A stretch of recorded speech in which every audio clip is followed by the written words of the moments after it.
Welcome. Thank you for being here. This is the January 31st, 2024 Ipswich School Committee meeting. We'll call to order at 7:01. Jimmy, if you have it? Yeah. Okay. Would you mind reading the district mission statement, please? Ipswich Public Schools aspires to empower all students to be global citizens who are effective communicators, analytical problem solvers, and savvy consumers of information. We propose to do this through an emphasis on communication, critical thinking, creativity, self-management, perseverance, and collaboration. Students will be active partners in authentic learning, offering voice and choice, and demonstrating competency. Thank you. Do we have any announcements tonight?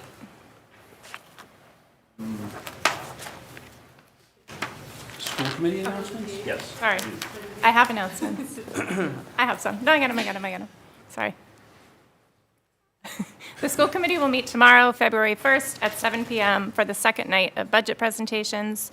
The school committee will meet on Thursday, February 8th and Thursday, February 29th at 7 p.m. in the middle school, high school guidance conference room. That's not right. Ensemble room. What? Ensemble room. Ensemble room, not in the guidance conference room. The public is encouraged to attend the public hearing on the FY25 budget at the start of the February 8th meeting in this room, not the guidance room. And finally, the Ipswich representative to the Whittier Regional Vocational Technical School Committee's term is expiring on March 31st, 2024. Anyone interested in serving as the Ipswich representative should submit a letter of interest to myself, Kate Elliott, at kelliott@ipsk12.net. Any other announcements?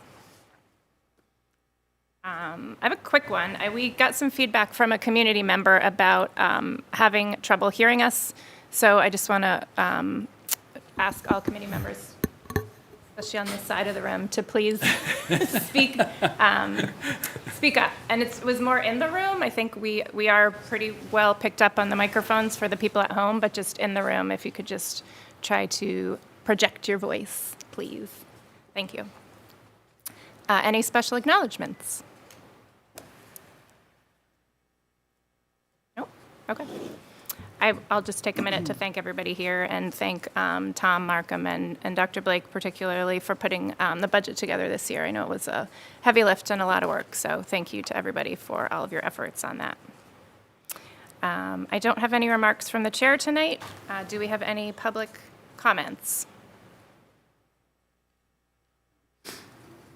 All right, seeing none, we will move right on to presentations. So tonight we are listening to the FY25 budget presentation. This is our first night of presentations, so I will turn it over to Dr. Blake. And I also just want to point out that our student representative is not giving a report tonight because this is sort of an atypical school committee meeting. It's just budget presentation. So Jimmy will be back next week for his student representative report. So I will turn it over to Dr. Blake. Thank you. Good evening, and thank you. It's my pleasure to present to you this evening the FY25 Ipswich School District budget for your consideration. The budget before you represents a collaborative effort with my leadership team to meet the current and future needs of our students. As you're aware, we've relied on, in the past, on the use of ESSER funds to support our budgets. That funding is nearly depleted at this point. I have to say, this is probably one of the most difficult budgets that I've had to put together in a long, long time.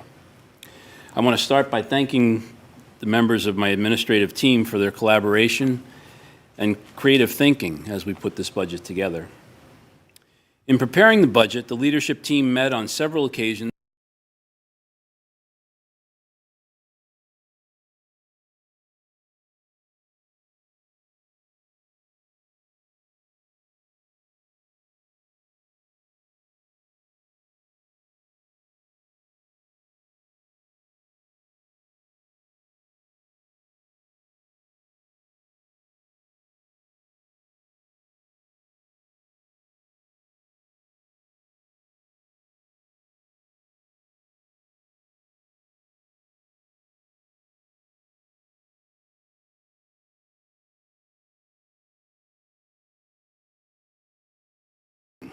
So this has been a budget that has been in process for a long time.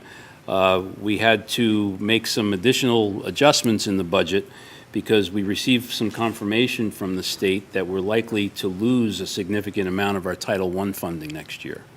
So we had to work to look to see if there was a way to incorporate some of that. This evening, I'm going to present a high-level overview of the budget, our funding sources, and budget drivers. Tom is going to walk us through a review of the budget pages, since for some of you, this is your first budget presentation. I'll then turn it over to the building principals and the leadership team members to share a high-level overview of their own budgets.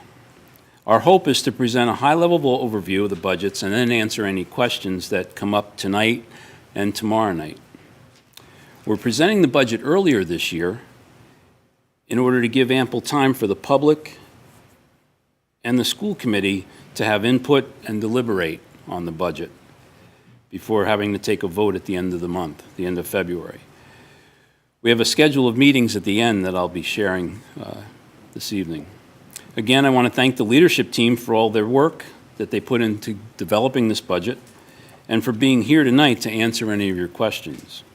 We can also schedule additional meetings if more time or more questions come up that folks want to talk about, or if additional information is needed, we'd be glad to get that for you.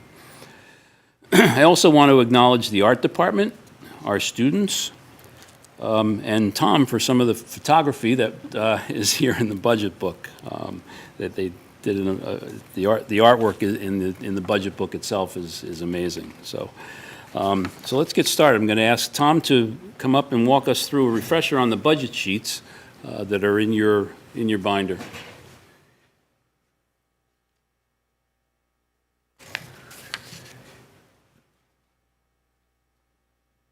Good evening. When Dr. Blake and I were talking about some of what the order of things might be, we thought it might be helpful to take a very few minutes at the beginning of the meeting to sort of walk through what the budget sheets look like and how they work, what some of the columns are. Because I think after the presentations this evening, that's probably the heart of lots of what we'll be talking about in the next month or so. So, thought it might be a useful exercise to see what the columns and rows might stand for, and what are some of the things that we really want to be able to focus on. Oh, sweet. Oh, how about that? That's very cool. All right, so sorry, a little editorializing. So these set of rows. So I just picked the middle school budget. They're all really the same format. For the sake of this exercise, I just picked one of them that's actually a 3-page budget as opposed to some of them that are multiple pages.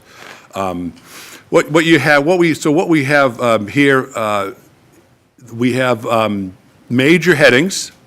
This is called undistributed is the first major heading that you'll see in all of the budgets. Undistributed is kind of like a building-wide, that it isn't a specific expense that's attached to a specific department. It's sort of a building-wide expense. Things that you'll see in there might be stipends, professional development, substitutes, things that aren't directly attached to a department or a program. Next, going down in the major headings in bold, in the case of the middle school, it says English language arts, then math and science, social studies, world language, art, music, and so forth. These set of columns here, beginning with the letter S in the middle school's case, S4, and then there's tens, and then there's four columns. Those relate to the chart of accounts. So those are four. There are 11 fields within the chart of accounts. Those are 4 of them. Those are the ones that, when we're doing our budget planning, and the principals and their administrative assistants use those as really helping to manage expenses. The other 7 fields are important to the work in the background, but not necessarily to this. We hope that this budget document, regardless of the end result of the end vote, becomes something that people use throughout the year as a working document. So though the chart of accounts isn't necessarily relevant to the public policy type of work, but it's certainly relevant to our work internally. One thing that you may note, the S In the second column, S stands for school, not a big surprise, but it does. And then each of the major departments, like in this case, the middle school, is assigned a number. Middle school happens to be 4. So S4 is going to be the middle school. If you were to go back and you were to look at Doyon and Winthrop, they're going to 2s, 3s, 4s. The high school is S5, and so forth. So that's just an element that might be helpful as you look at it. Probably the next thing that actually is going to be meaningful is the account description. These are sort of the line titles.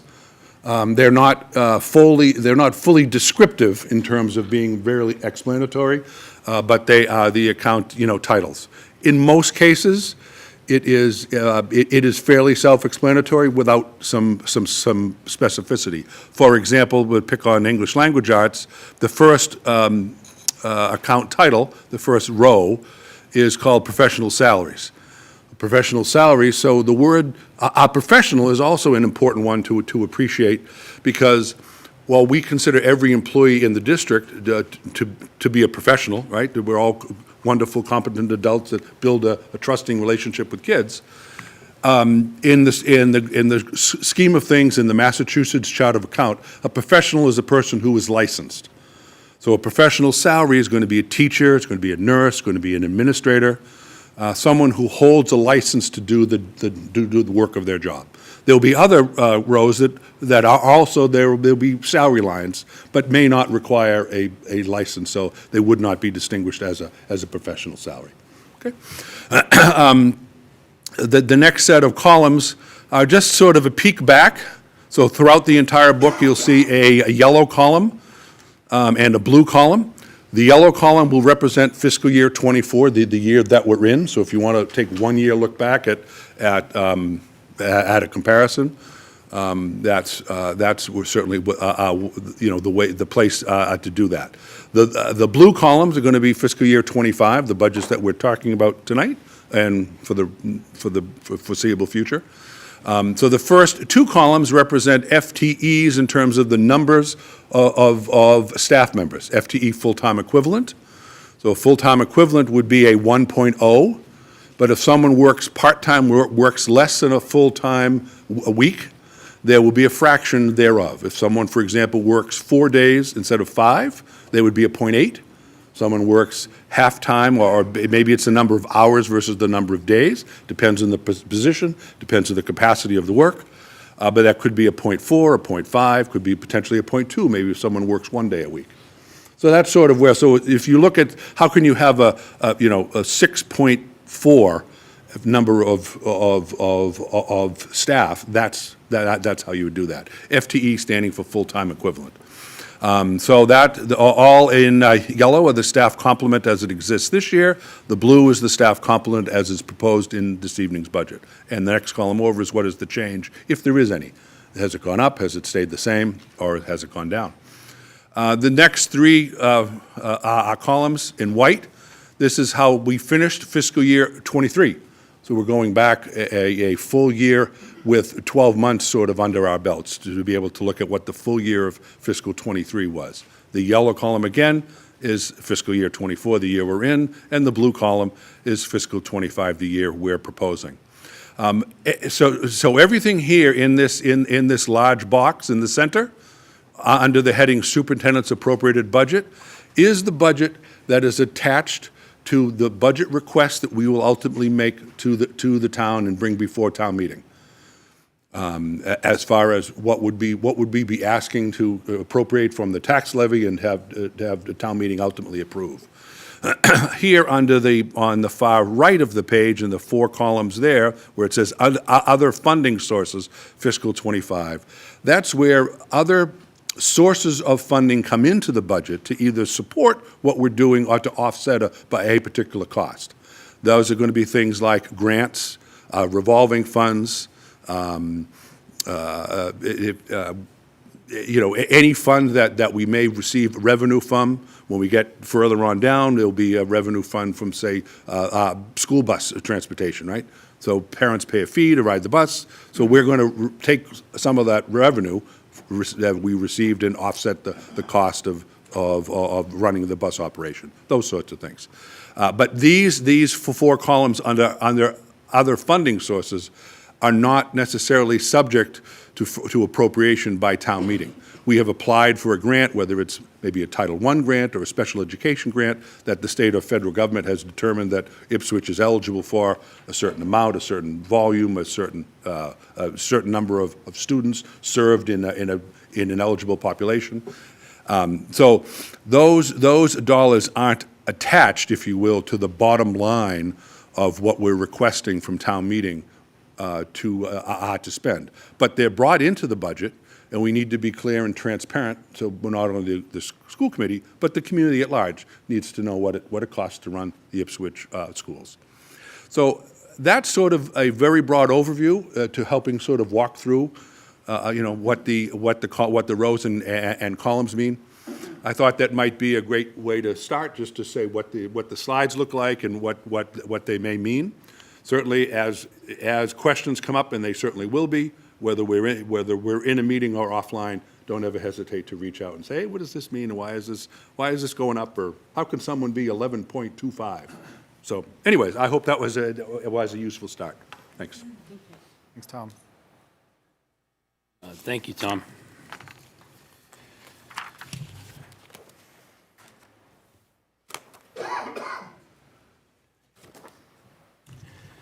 So here's a high-level overview of the budget development this year. We included the FY23 final budget, the FY24 as voted, and the initial proposed budget this year, so that we can see, what's being presented this evening. You can see that last year's budget was 5.79% increase over the previous year. This budget tonight that's being presented is coming in at 5.08%. We started at 10.68, and we've gotten it down to 5.08%. You can see the adjustments for each of the schools on that page. You can see that we're requesting $1.496 million from the stabilization fund in order to support the budget for next year. That's down at the bottom of that page.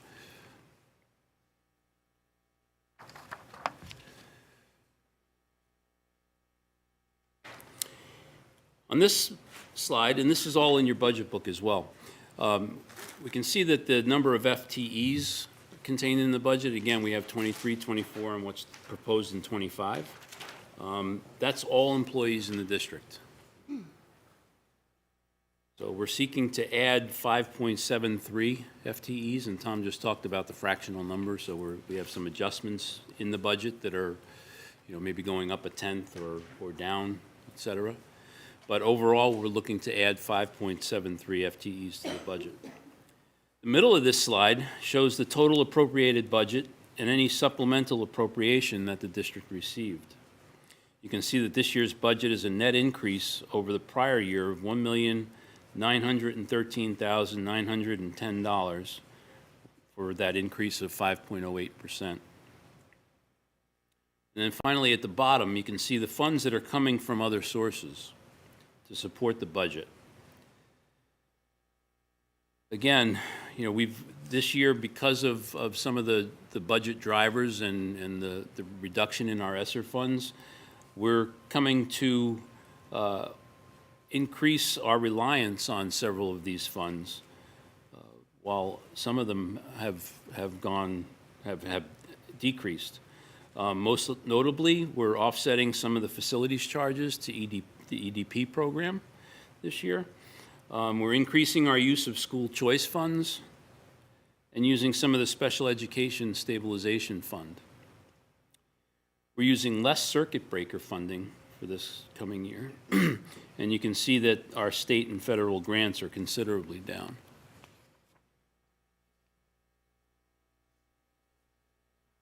Now, if you go online, this is our school district profile as reported by DESE based on the 22-23 information. It shows a breakdown of selected populations, enrollment by race and ethnicity, and enrollment by gender. And then the bottom shows our enrollment numbers, and that does not include our out-of-district students.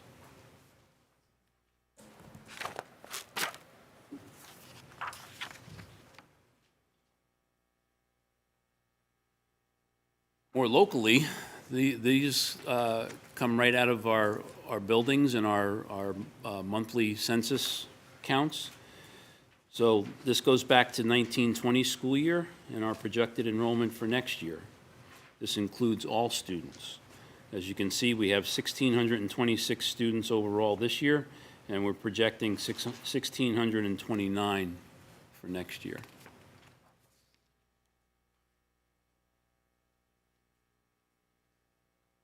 I want to talk a little bit about some of these different funds and what's going up and coming back down.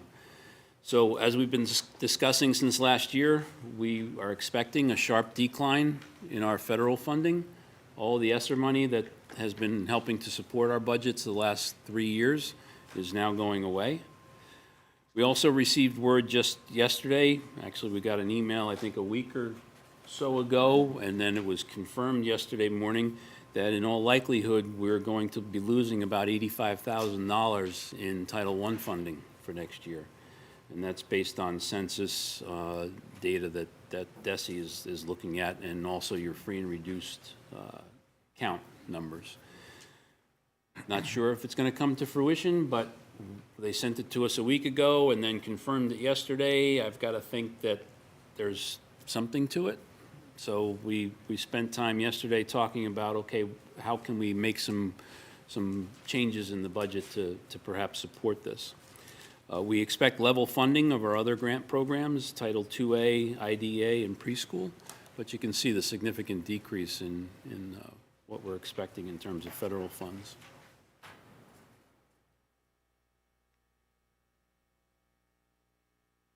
We're looking to use more of our choice funds for next year to offset the budget. Currently, we have 59 students and 15 outgoing students for the 23-24 school year. Planned expenditures for FY24, so the current year, are at $360,000. So $300,000 is earmarked for health insurance, $60,000 for district-wide hardware. It's anticipated that the net fund balance will be approximately $1.776 million at the end of FY24. So for FY25, we're looking to utilize $522,000 of that. $250,000 would be earmarked for health insurance, $60,000 for district-wide hardware, and potentially to purchase the elementary curriculum that we're looking at needing to purchase at $212,000. So we're looking at that. We don't know what the choice enrollment is yet for next year, for 24-25, so I can't anticipate what that fund balance is going to be at the end of fiscal year 25. So I just leave that. It depends on how many students we end up enrolling. Looking at our circuit breaker funds, our current net cash balance for circuit breaker is $785,467. Next year, we're looking at an expenditure of $522,753,000 for FY24 this year.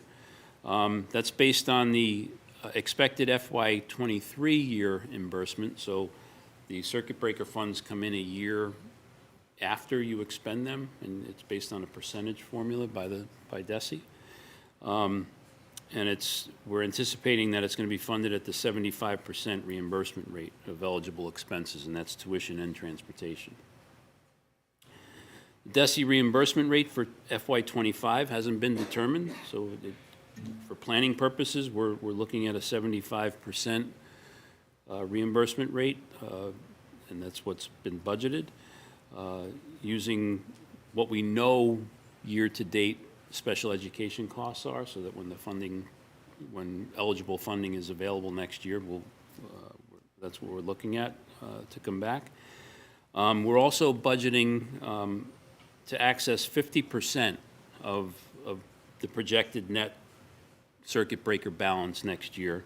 So we're looking in the area of 790,000? No, 395. It's up there. It's my typo. That's half of the 790. Half of the fund, right? Yeah. So 50% of the net of 790 is the 395 that we're looking to utilize out of that fund next year.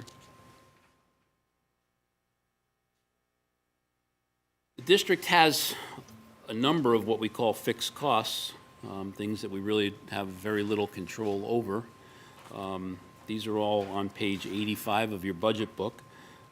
Excluding health insurance in FY25, we're budgeting these fixed costs at $2.467 million.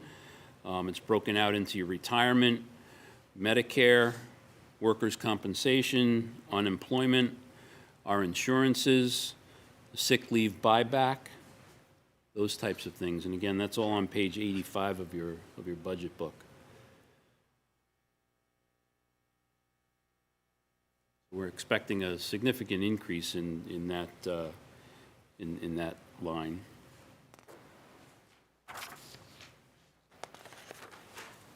Looking at health insurance, and I'm sure you're all experiencing this at home too, with increased health care costs. Our health insurance provider is projecting an 8% increase. That is going to cost $3,913,447 in FY25. And we're looking to budget and utilize some school choice money to offset that, bringing the net cost to $3,663,447. There is a committee in town that's made up of all of the bargaining units in town and school administration that is reviewing the health care plans that are offered to all of the employees in town. And so we've met once already, and there's another meeting scheduled for next week. I don't know what will come of that, but I think there is concern across the board in terms of the plans that are offered and some of the costs associated with those plans. So, you know, there's a potential there, but I can't guarantee it as far as what any of that might look like going forward. So that's, you know, the health insurance is a significant expense for the district and the town. Special education, you know, we're seeing, you know, increased needs of our students, and increased costs associated with the out-of-district placements that we do have. We do a fantastic job, I think, in district, maintaining as many students as possible, but there comes a point where we're not able to support their needs in the schools, and so we have students that are outplaced. And the cost of those placements, if you recall last year, when I was standing up here, we talked about the state allowing a 14% increase in their rates. And we budgeted for some of that last year. So some of that increase is reflected here as well. So it's out-of-district costs for the placements themselves, and out-of-district transportation is skyrocketing as well. So transporting the students back and forth. We have Heidi in our office spends the bulk of her day trying to wheel and deal transportation with different vendors in different districts to try to save costs across not only Ipswich but our surrounding towns, just to try to make it easier for everyone involved. So we're looking at a $579,000 increase for next year in the special ed expenses out of the appropriated budget. This slide represents the total compensation for all staff members in the district. So this includes the increases for steps, lanes, stipends, the administrative salary pool, all of the non-bargaining unit employees. This includes everybody. So that's essentially what we're carrying for next year to meet all of our obligations. At this point, that pretty much covers the sort of the 50,000-foot view of the major drivers and major areas of the budget. At this time, I'd like to start introducing the building principals to walk us through the highlights of each of their budgets. This year, Amy Sullivan, principal of the Winthrop School, actually volunteered to go first. So I want to acknowledge that because it's not easiest to get up here first. So, Amy?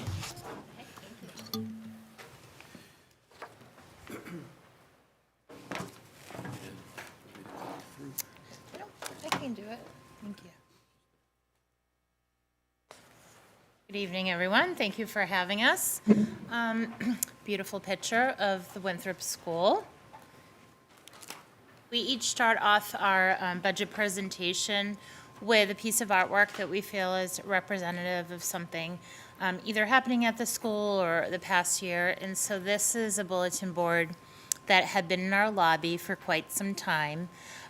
This design was created by our 4th and 5th graders who are on our No Place for Hate committee. It started with a collage made by our art teacher, Mrs. Kamala Lee, who made this beautiful collage of the Winthrop School to show students how to make a collage. And from there, we built around that. So the No Place for Hate students wanted to kick off our first activity by doing an identity board. And so each of the stars that you see on here represent every child at the Winthrop School. And in the 5 points of the stars are words or phrases or character traits for every student. So representing how we're like, how we're different, our collective identities. And then because we're working with 4th and 5th graders, they felt like it really wouldn't be an Ipswich bulletin board unless we had some school spirit in there. So they were very adamant that we have the Ipswich Tiger also displayed in there. And then lastly, with the teachers and myself, our theme for the year is Believe. Every year we work around a centered theme. This year, Believe encompasses so many things, but for this bulletin board, it was believing yourself and others. So earlier in the fall, we presented our district strategy for improvement, as well as our school improvement plan goals. We've already gone over this quite a bit, but we do work very hard to align what our asks are what our asks in the budget are aligned with our school improvement plans. So each of the goals here really drove our thinking in terms of what has come forward today and what has ended up as an important factor in the budget. So goal number 1, that we meet the needs of all students. And when we talk about needs, we're not just talking about their academic needs, but we're talking about their social, emotional needs as well. And this year, we are focusing on developing a lot of interventions with our MTSS team. We are providing de-escalation and behavioral supports. We're planning to implement a new English language arts curriculum, which you'll hear a bit about tonight. And we're also conducting a review cycle of our science, technology, and engineering curriculum. We just had actually our first cross-elementary meeting this past Monday, where all grade levels got together to unpack the STE standards and look at benchmarking. And eventually that will also be to look how we're implementing the curriculum and what tools and materials we're using in assessments as well as our new comprehensive health standards that have come out for the first time since sometime in the 90s, so it's been long awaited. We also have a goal for creating innovative learning environments. I truly feel that that is something that Ipswich in Winthrop School does extremely well. And so sometimes it's hard to kind of reinvent that wheel, and how are we going to keep on doing this? But continuing to look at innovative project planning. We've done a lot of work this year with our green team and our sustainability practices. We just had a plastic audit of our cafeteria last Friday, and a no idling campaign that took place last week during our dismissal. So the green team is really hitting it out of the park this year. And we're beginning to look at different ways for students to take ownership of their own learning. Then the last goal is supporting diversity, equity, and inclusion. And we're looking to how we can provide resources for our EL learners. We currently now have 19 EL students at Winthrop School. Looking at social and emotional learning skills, particularly as I started off with identity, bullying, inclusivity. We've done a lot of work with responsive classroom training this year and last year. And we're looking to continue to audit some of our traditions and policies that we've had in place, and looking at it through a lens of gender, cultural, and family inclusivity. So those are our goals that we're working on and what drove our budget. This next slide is our enrollment. You can see on the left our current enrollment at each grade level. One of the things that I have always done in my years as a principal has been to allow for growth in our grade levels. Sometimes that happens, sometimes it does not. I have always found it better to err on the side of being a bit liberal there. For example, this past month alone in grade 2, we had 2 new students join us. And one was a newcomer from Brazil, and one was a student that transferred districts. So you can never really predict for that. And the reason that I always cushion that with maybe 2 or 3 more students per grade level is a lot of the budgeting that we do is based upon per student expenditures, like how many consumable math books are we buying for each student. And so I want to make sure that there is enough there so that if we do have new students move in, that, you know, there is a Chromebook or an iPad or other materials. So I'd rather have a little bit more. Some years we've gone way up, and some years it might be a little bit of an over prediction. So taking a look at our enrollment for next year, we currently have 44 students in our preschool program.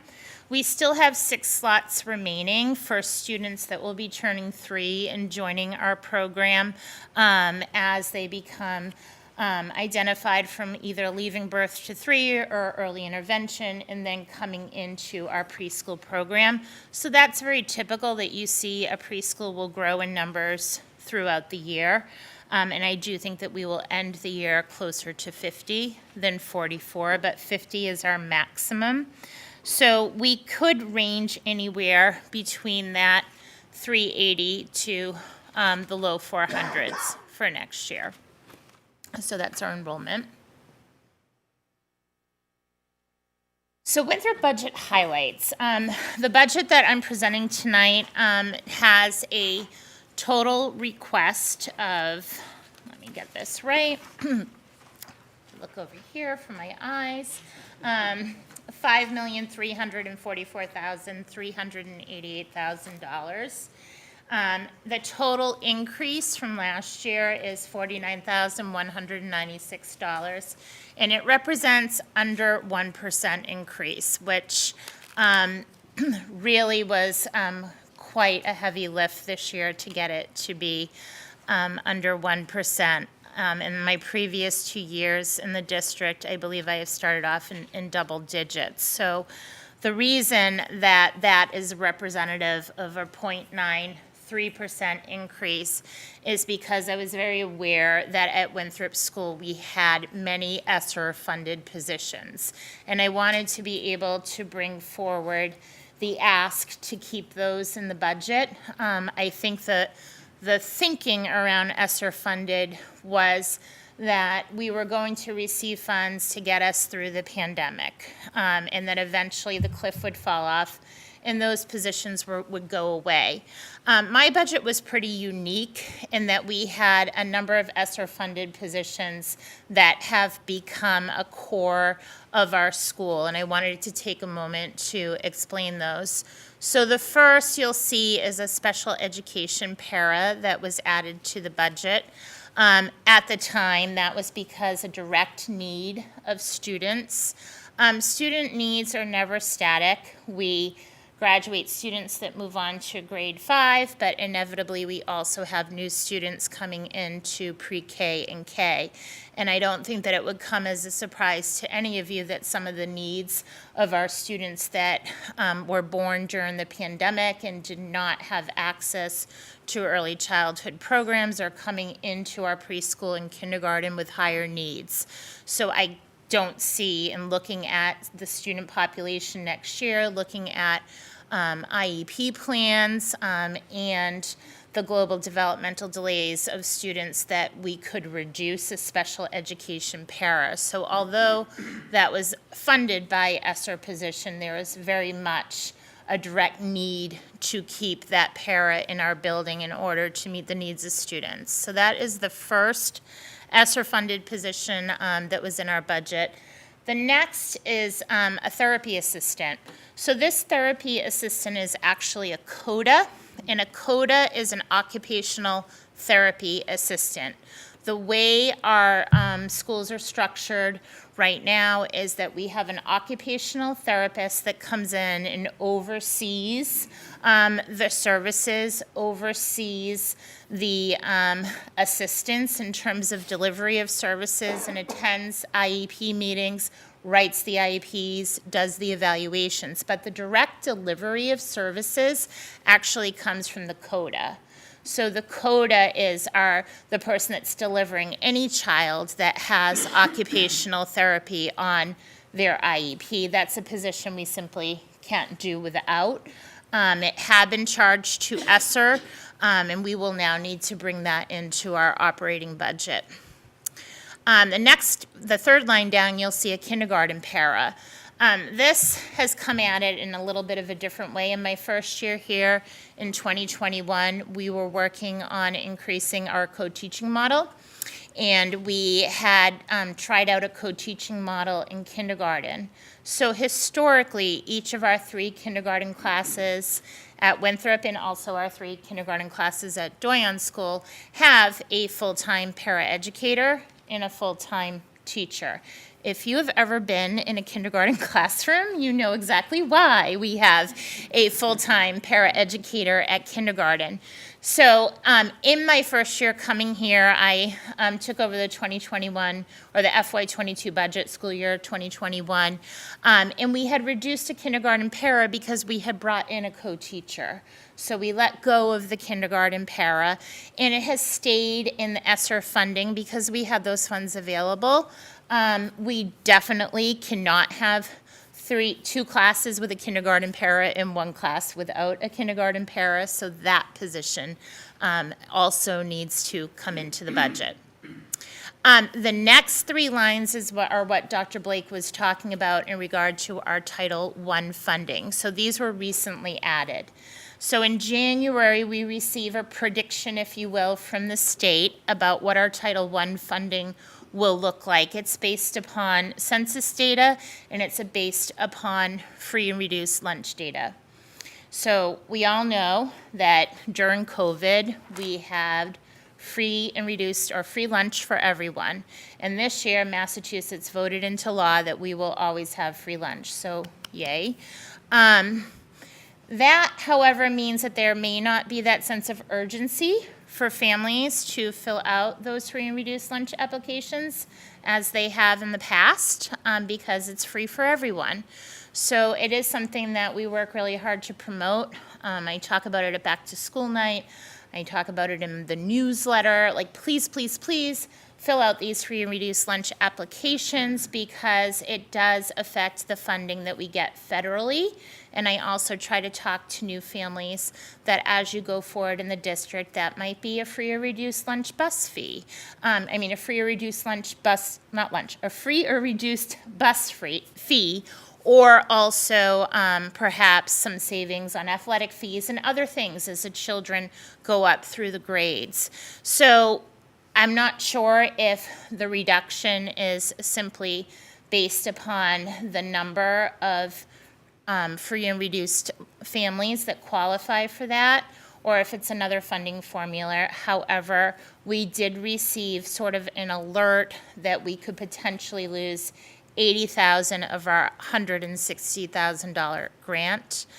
So that's half. Whether or not that comes to fruition, we will not know until the summer.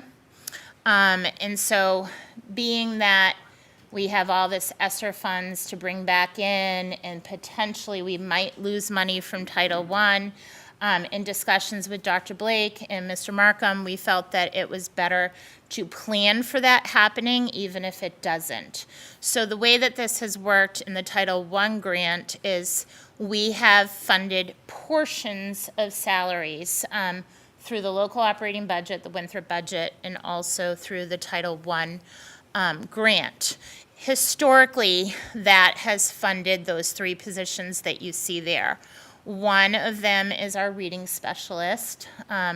For many, many years, it's been 0.6 funded of that salary out of the Winthrop budget and 0.4 funded out of Title I. To account for the potential loss, I have brought almost that whole salary into the budget, except leaving a very small amount in the grant, 0.15, and the exact same for our math specialist. We also have had a reading para that supports our Title I programming that has been funded fully out of the Title I grant, and I brought all but 0.1 of that position into the budget. That Title I reading para is crucial. We had a reduction a couple of years ago where we had, prior to me coming here, we had 2 full-time reading specialists. It went to 1.5 full-time reading specialists. And when we lost some funds, I filled it in with the support of a reading para. So I just want you to understand sort of the history of that we have done with less and less. I would love to have 2 full-time reading specialists. I would love to have an interventionist. Given the outlook for this year, I'm not coming forward with that request, but I would have loved to come forward with that request. So I thought it was important to just kind of take a look at the chart there and see the differences in funding sources, and that's how I have laid it out. And I also wanted all of you to understand that it's not like I'm just saying, I've had this ESSER-funded position and I can't let it go. I wanted you to understand sort of the history to each of those positions. So some highlights new are the new English language arts curriculum.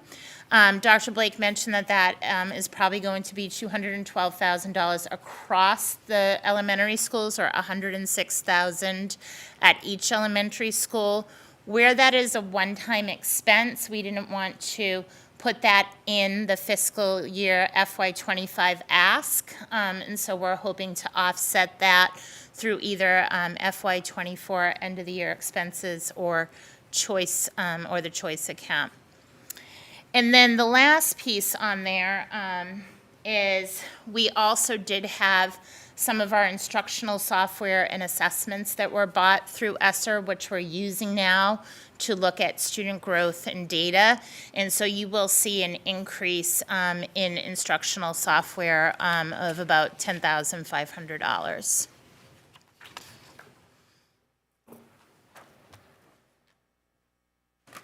And this is just a budget breakdown of our expenses, our budget amount, and our budget percentage increase. We have that for regular education and support staff. We also have expenses listed there under regular education, special education, so it's delineated out. And then down below, we have salaries and stipends.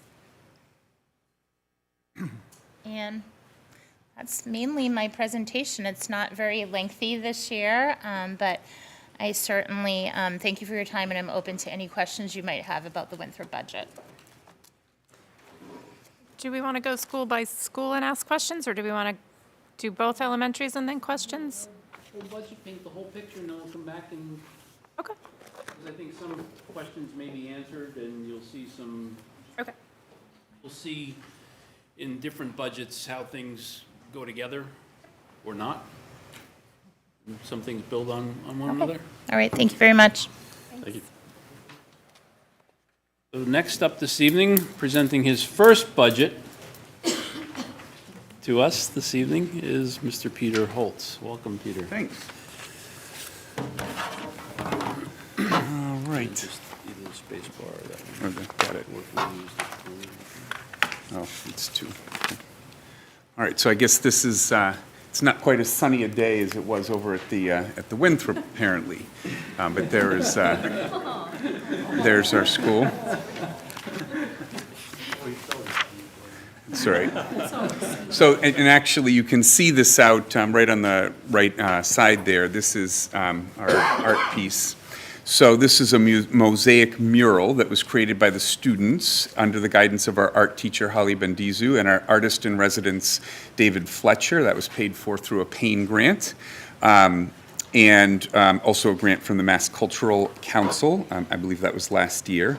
And the theme was connection and belonging, and the ocean is what the children chose.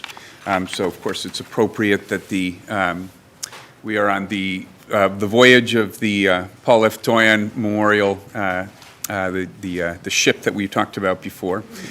So we are in the midst of a very successful FY24 voyage, and our goal for 25 is to keep on course, even though we have slightly less crew, so to speak.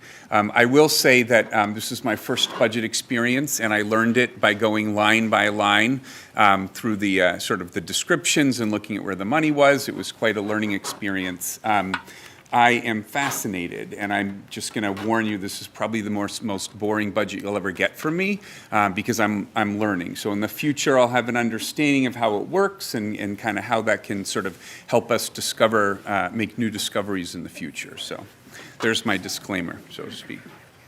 So our budgetary needs are aligned with our school improvement goals. These are very similar to the Winthrops, even though some of the specific steps that we're taking are a little bit different.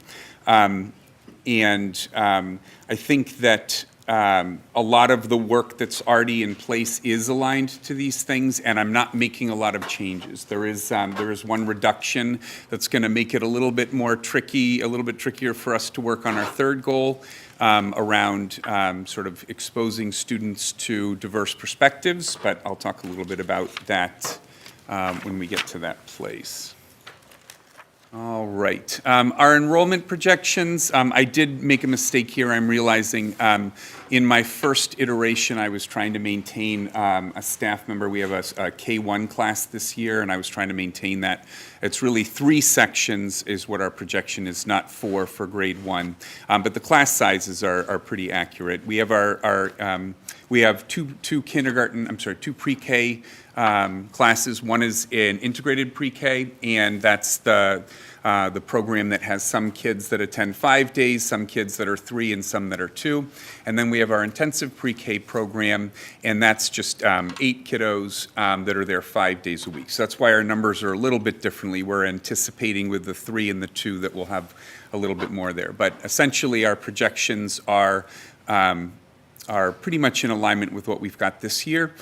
You might have noticed that the Winthrop has more kids than we do, and so I think our staffing models were similar. They have a bubble grade, and when we looked at where we were in the budget, and Dr. Blake said to us, we can't come in at 10, and we had to sort of figure out where to go with that.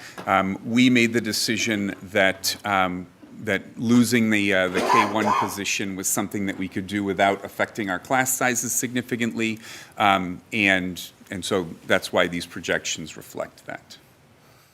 All right. Essentially, we have a net budget increase of only about $141,000. One thing I want to point out is that the extended year program was fully funded in the Winthrop budget last year, and this year it's fully funded in the Doyon budget. So essentially, $109,000 of that $141 increase in the Doyon budget is actually the extended school year that was in the Winthrop budget previously. So we're actually pretty sparse, only about, it's a net budget increase of 2.74%. Only about 0.62% is not the ESY program. So we're pretty lean there as well. We're tightening things up a little bit. A couple of the things that sort of are driving our increases, we are actually looking at our sub costs, and we've added money to the sub costs. We have a building sub this year, and essentially that's making a huge difference. We're going to continue that model next year, but that's essentially what we're paying this year as well. So the increase that you'll see in the sub line is reflective of our sub costs. We do have some special education increases, and I want to sort of explain those. We do have the same special ed model for the most part. One of our paraeducators was funded by ESSER. Essentially, when I cut the kindergarten 1 class, that's a 2 FTEs. It's the teacher and the paraeducator, so that paraeducator allows us to maintain that. So there's no increase there in terms of the staff. We are adding additional RBTs. 2 additional RBTs because our intensive pre-K program has some kids that are moving up into kindergarten. In order to provide the supports that they need, we need a little bit more staff that is highly trained in some of their programming, and that's the reason for that increase. There's a 0.1 increase in our SLP at the pre-K level. We talked a little bit about it, and that's extra 3 hours a week. Doesn't sound like a lot, but actually it's going to allow our other SLP to be able to do some of the collaboration with the classroom teachers. Rather than only seeing kids, we need that person to be able to work with teachers to help the strategies they're working with in the pull-out settings be used in the classroom. So 3 hours doesn't sound like a lot, but that 0.1 I think is going to make a difference in the services that we're able to provide. I think that most of our increases that you're seeing are essentially all of them are special education. There is also, as Amy mentioned, there is the increase of the STAR assessment program that previously was funded through ESSER. We need that assessment, so we're basically taking that over. A couple of reductions. Obviously, the K-1 position that I mentioned is a reduction, and we are also, unfortunately, going to be cutting back from a full-time FTE for our world language to a 0.5. The Winthrop already has a 0.5, so that position would be shared between the 2 schools. I think it's a loss. Not super excited about it. I think we can definitely make it work. I think it's very important that we not lose the world language program, and Amy and I have already talked. I already spoke with the teacher about how we might make adjustments to the model in terms of where our focus is, but I think it's certainly doable. And then the other thing that we did is I went through, as I was learning the budget, and found some places where I could make some reductions in materials. I think we had an opportunity. I know that my predecessor really worked on some equitable funding in the past and really trying to fight for some things that we felt we needed. It's been a good year for us to rebuild some of the things that we needed, and I feel next year we can tighten the belt a little bit. So that's the reason for some of that. And here's just a breakdown of our, just sort of where everything falls. And I think that's pretty much all I have to share at this point, unless there are any specific questions. Sorry that I wasn't quite as long. Again, next year I promise you I'll be longer. Justified. Peter. If I could just take a minute, so I think for the school committee to hear, and specifically the folks who are involved with the FEFI's working group, 4 or 5 years ago, 5 years, 5 or 6, there was a Payne grant written to introduce the world language program into the elementary schools. The first year was research around different models and different opportunities. The second year, we brought in one teacher to go between the 2 schools. Then we expanded that to one full-time teacher in each school, where it's remained. The difficulty with it is with some of these enrichment-type programs, while we love to have them continue on in the budget, and there are state standards that indicate that we should have this exposure at the elementary level, these are the types of things that we have a difficulty maintaining in our budgets ongoing, as an example.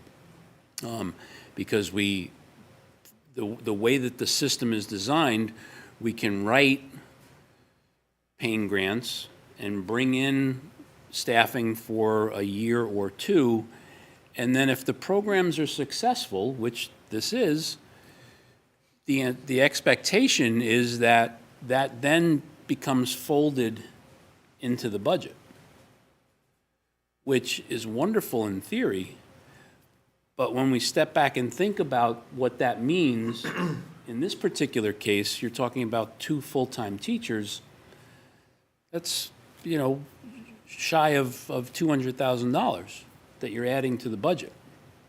And so we really need to think about the model and how we're working with the paying grants in particular around staffing. And, this year we're spending time looking at what that model looks like and perhaps looking to use the wonderful funds that we have available to us in a different way that maybe can support things like this going forward.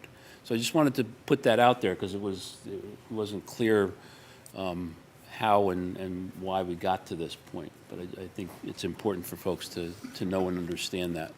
So next up, we have Peter Ginolfi, the middle school principal, who will share his first budget go-round. Thank you. Good evening, everyone. This is just shift, right? No. We had a nice sunny day.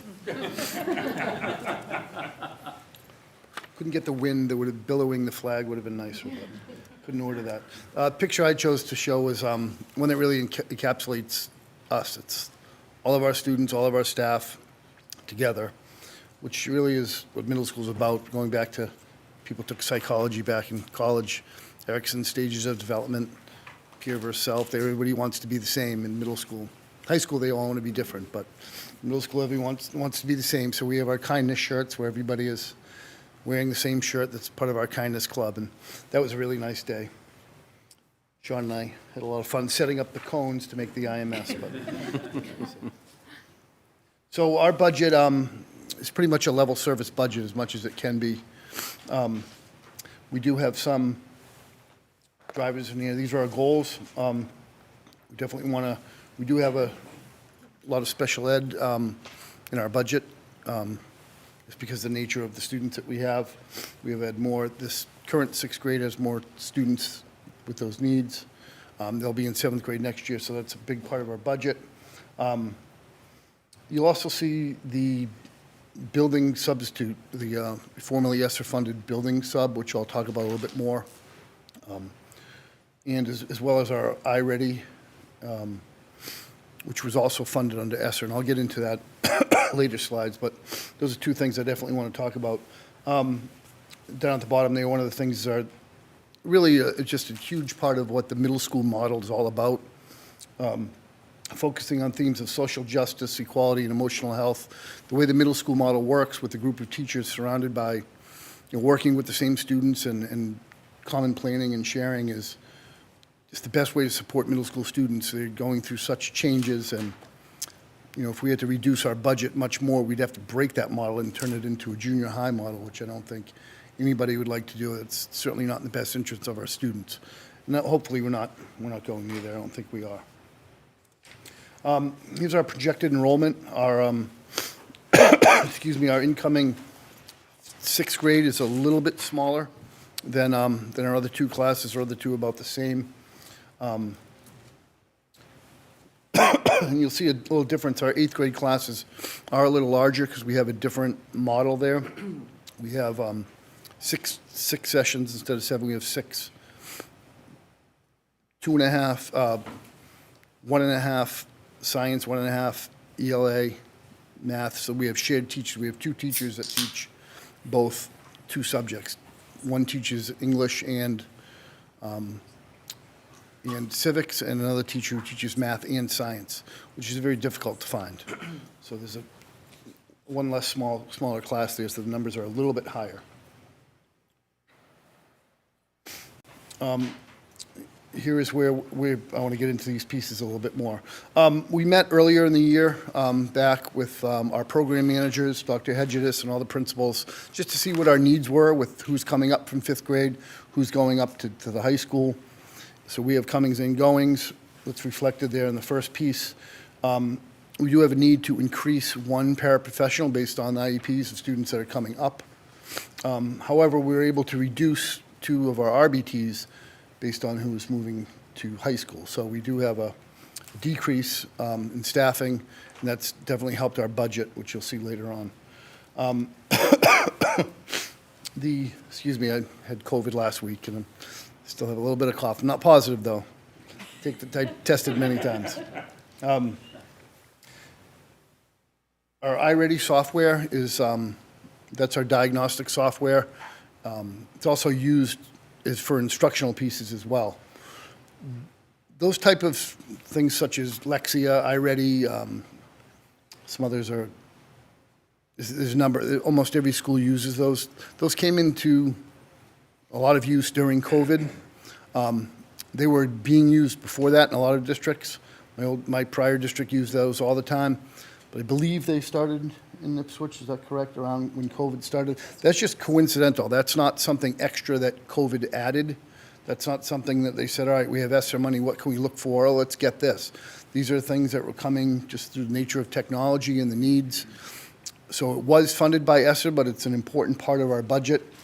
It does reduce some of our supply lines, which we were able to, we looked at, both Mr. Fitzgerald, excuse me, myself, and my administrative assistant, Victoria Fager.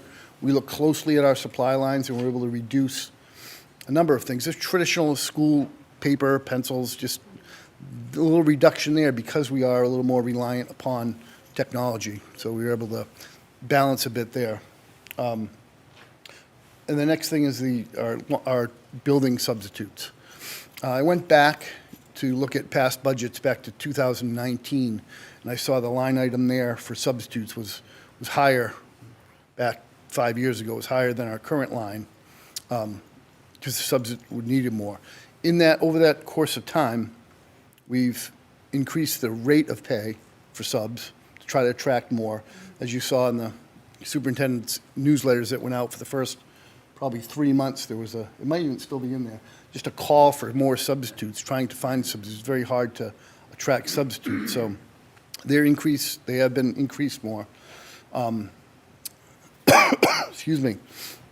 That coinciding with COVID, this isn't I didn't stage this as I had it, but because of the nature of COVID, there are people out more. It's still around. We've had, unfortunately, about half of our staff has been out with it this year. And you're out, you have to be out, the guidance is to be out 5 days. And certainly needed to be out 5 days. 2 of mine were on a weekend, but if you test positive on a Sunday, you're out for the week. So the needs for subs have gone up between the price of just having a substitute. That money is going to have to be paid anyway just to run our building. So because it was funded by us for that building sub, if we took that out, that need is still going to be there. The building sub, every day, when our sub-caller assigns them, that first position is filled by the building sub. It's not an extra person that we have just available to do whatever. I did go back and check. We've used 2 days in September. There was not a need for a sub. We didn't have a person out. They were very helpful with the 6th grade, just in orientation things that day. And actually, about 2 weeks ago, we had only a half day that we needed to replace a regular teacher, and our building sub was there. So only 2.5 days this person wasn't working all the time. It comes to about $300 if we save that money. This building subs are worth so much more than $300. In our case, they're two veteran retired teachers who are very flexible. They know the building well. They've been there for a number of years. They know the students, and because of that, we can use them in many different ways. They can cover multiple classes at different times because they talk to the teachers, they know what the needs are. It's just very important. We're going to need that money regardless, if you pay it to those people or we get two other people, regular substitutes who don't know the kids. It's money very well spent, I believe, by having our building subs. So that is definitely in our budget. Moving along. Here's the breakdown of where we are. Our salaries, of course, are the largest part of our budget. Most of that, obviously, regular education. You can see the breakdown with special education, about 2/3 to 1/3. And then we have about 5% in supplies expenses.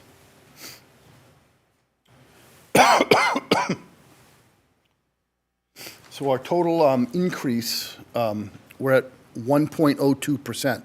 That's where our increase, just a nod over 1% increase. And a lot of that was we were able to save some money because we had some, like I said, a reduction in some people students moving. Some are going to high school. Some of our needs might go to their budget perhaps as some of our students move along. So we have a 1% increase.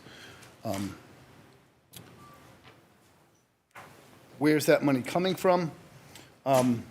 Most of it, as you can see, 97% of it's from the appropriated budget, and we have a few IDA grant and the revolving fund, which we've historically always have. No changes there from past budgets. Thank you. What an assistant principal. Look at that right there. The cough drop's not doing the trick. So I believe that's all I have for you tonight. Thank you very much. Thank you.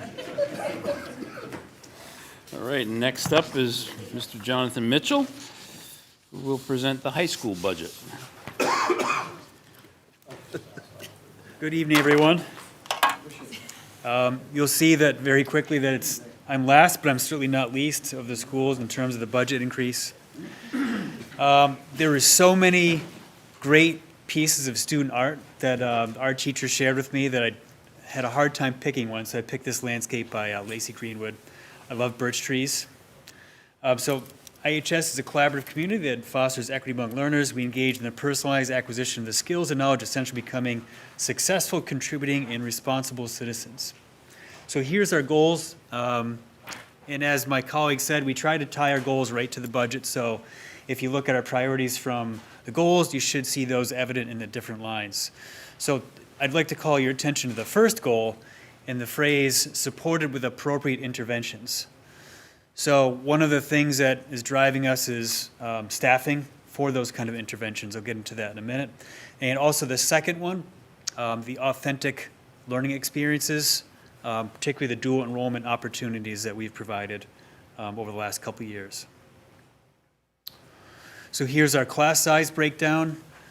Doesn't really make sense to do it by grade, so you can just see I copied down those cells. Because we don't have necessarily grades. All of our classes aren't just unique to one grade. Sometimes we have some mixed grade classes. So on average, we're at 15.4 for our class size, which is pretty good. So here's our breakdown. There's the aforementioned big number, 6.73. But if you think about last year, if you recall, when you were here, it was roughly a 1% increase. So if you take a 2-year average, it's really around 4. And most of our changes are really driven by grant funding that's being put into the appropriated budget because the programs have worked. So whether they've been Payne Grant or TWIGS or from ESSER, we've taken some programs and put into our appropriated budget. So specifically our peer mentoring program with our core trainings partners, we've got about 30 or so. What do you think, Jimmy? Maybe 30 peer mentors trained? Yes, I think so. Highly successful, great feedback from the kids. It's a great It was tied to our previous school improvement goal about trying to ease the transition from 8th to 9th grade. So our peer mentors go into classrooms, talk about various topics. They've been trained the week prior to that by core trainings. So that was about $7,500. That was funded through Payne grants, so we put in the appropriated budget to keep it going for next year. Over the years, robotics has been fortunate enough to have some outside donors donate money, but rather than have them really waiting and holding their breath to see if they get donors every year to help support their program, we decided to put their, I don't know if it's initiation, membership fee to be in FIRST Robotics into our appropriated budget, which is $6,000. But as you've seen over the press coverage for our robotics team last year, it's been a huge success. We've got students have connected with people at NASA at the different robotics competitions, so it's been a great program for us. And then there's a request for some classroom furniture. The EL Master program, which is a supplemental math class for our EL students, or multilingual learners, it's been hugely successful. We've had one of our licensed math teachers working with our EL teacher to help give these kids extra math support. We thought that was really important.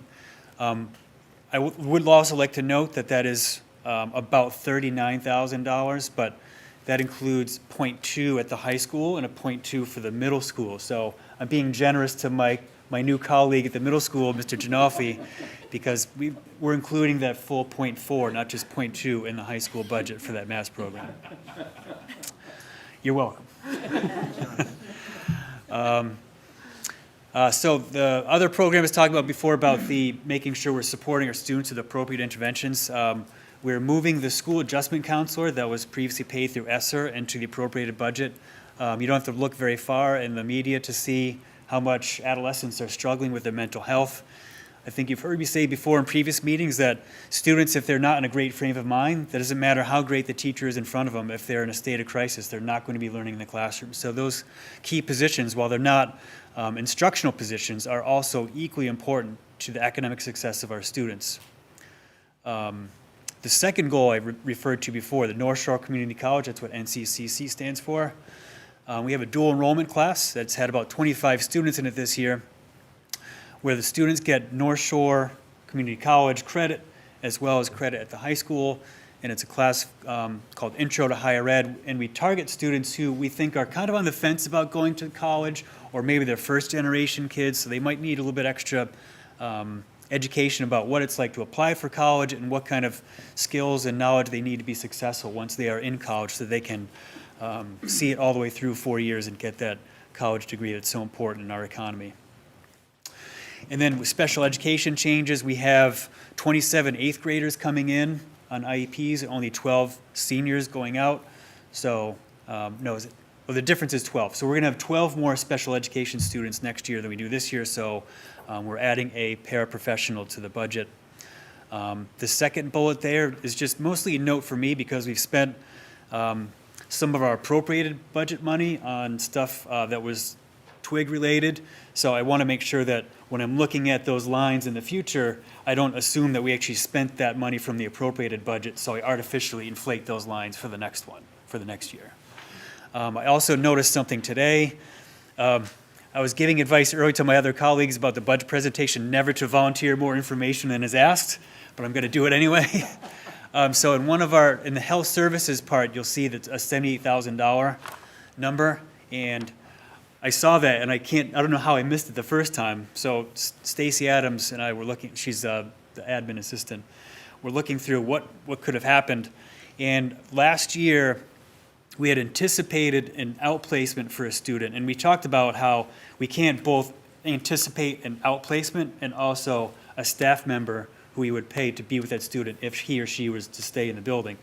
So last year, we assumed a outplacement, so that's where the money was in the budget.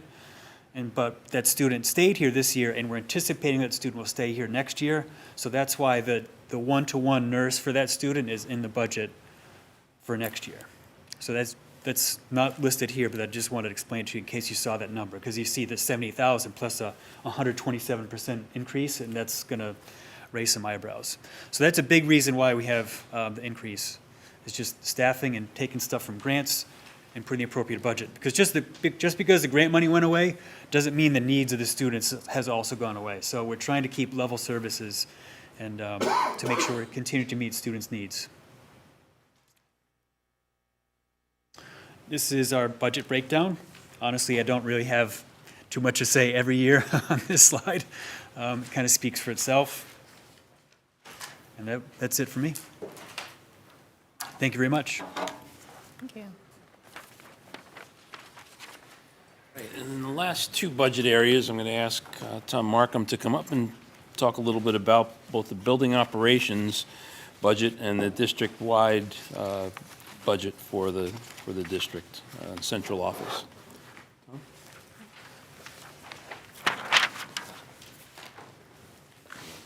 Sure, thanks.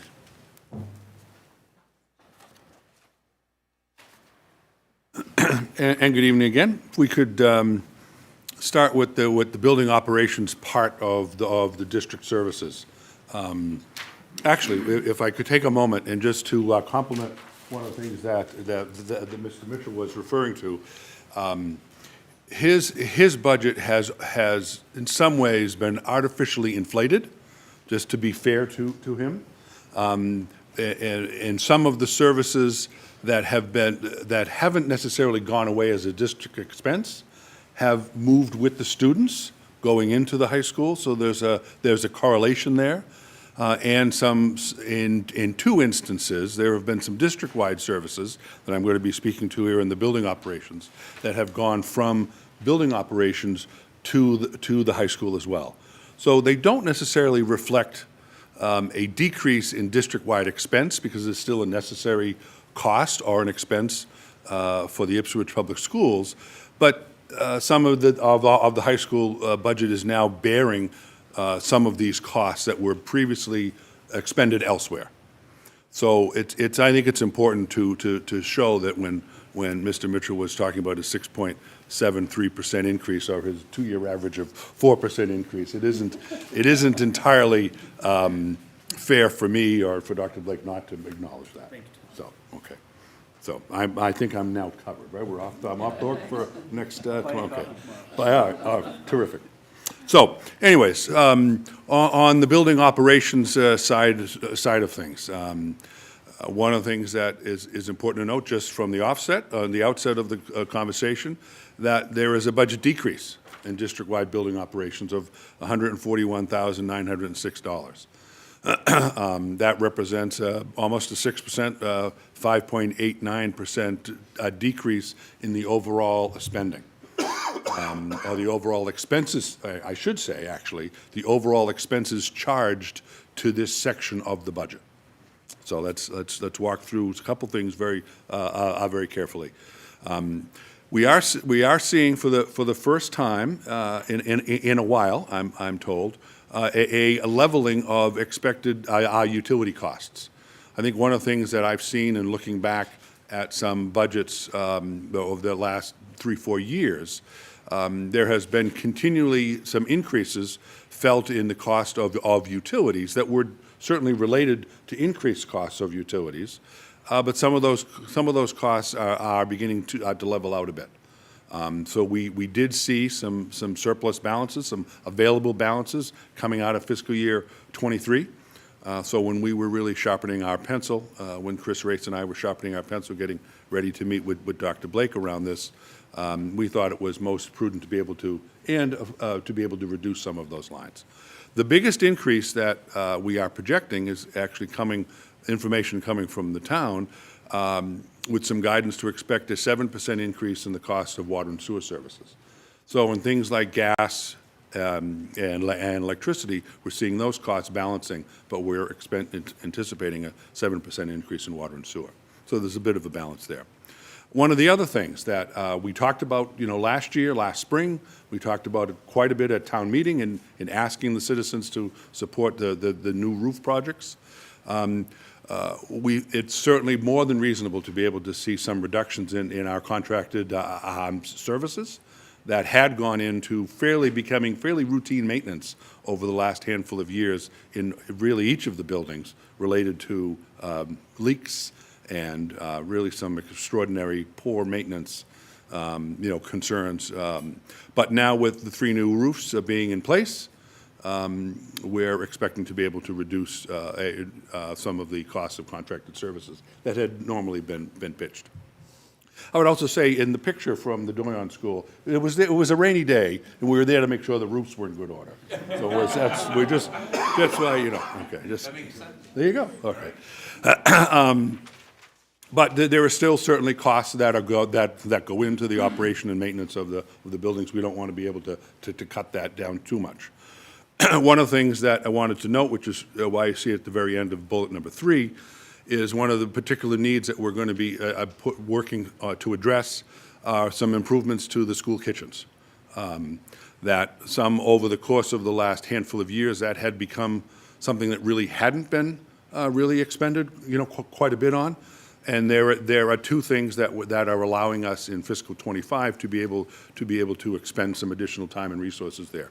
One is frankly a buildup, and we'll talk about that a bit more, but a buildup in the school lunch, our revolving fund, especially as Amy Sullivan referenced in her remarks, now with the free and reduced lunch becoming a universally accepted program throughout the Commonwealth. There's a reimbursement, a formula there, and it's not obviously entirely free, but there's a reimbursement that we're anticipating to continue to receive. So there become some funds that we are now going to be able to afford to reinvest into the facilities, into the kitchen facilities, for whether it's cooking equipment or even goods and materials. So that's some important things. And as Dr. Blake mentioned, we're going to be offsetting really for the first time some additional utility costs to the food service account. We had not been offsetting any utility costs, but in my previous work of supervising both school food services and facilities departments, on a square footage basis, there's a fair amount of real estate that the kitchens consume. So there's no magic to it, but by the same token, we are not just charging off money by throwing a dart against the wall. We are trying to make sure that it's a fair relationship between the cost of cleaning and maintaining kitchen space, as well as continuing to make necessary improvements there, and what is fair to offset to that budget. So that's happening for the first time. EDP being the extended day program, and we are increasing our offsets that we would charge there for utility costs. One of the next 2 items are certainly, frankly, contributing to reduction in the cost of the operations budget, while not necessarily reducing the cost to the school district. So the first thing, the third from the bottom bullet, the cost of telephone services forever. The cost of the oversight of maintaining school telephone services, both hardline phones and the technology there related, and mobile communications, has been in the facilities budget. When I came last year, that was a bit of a back and forth as to why that was, and how can that be better, and it was a bit of a burden, and perhaps an unreasonable one to put upon the facilities department, given the ever technological nature of the communication piece. So the cost necessarily isn't leaving the cost of the Ipswich Public Schools, but we've simply transferred the maintenance and organization and the oversight of telephone services from the facilities and operations budget to the technology budget. And the next bullet down, also, this is an impact upon the high school budget, as Mr. Mitchell referenced, although not specific to this. One of the custodial positions is actually called a field attendant, whose work is really predominant with the athletic department and exclusive to supporting fields and gym space and those sorts of things. So it was felt that it would be most fair to move not only the supervision, but the cost and the expectations of that position.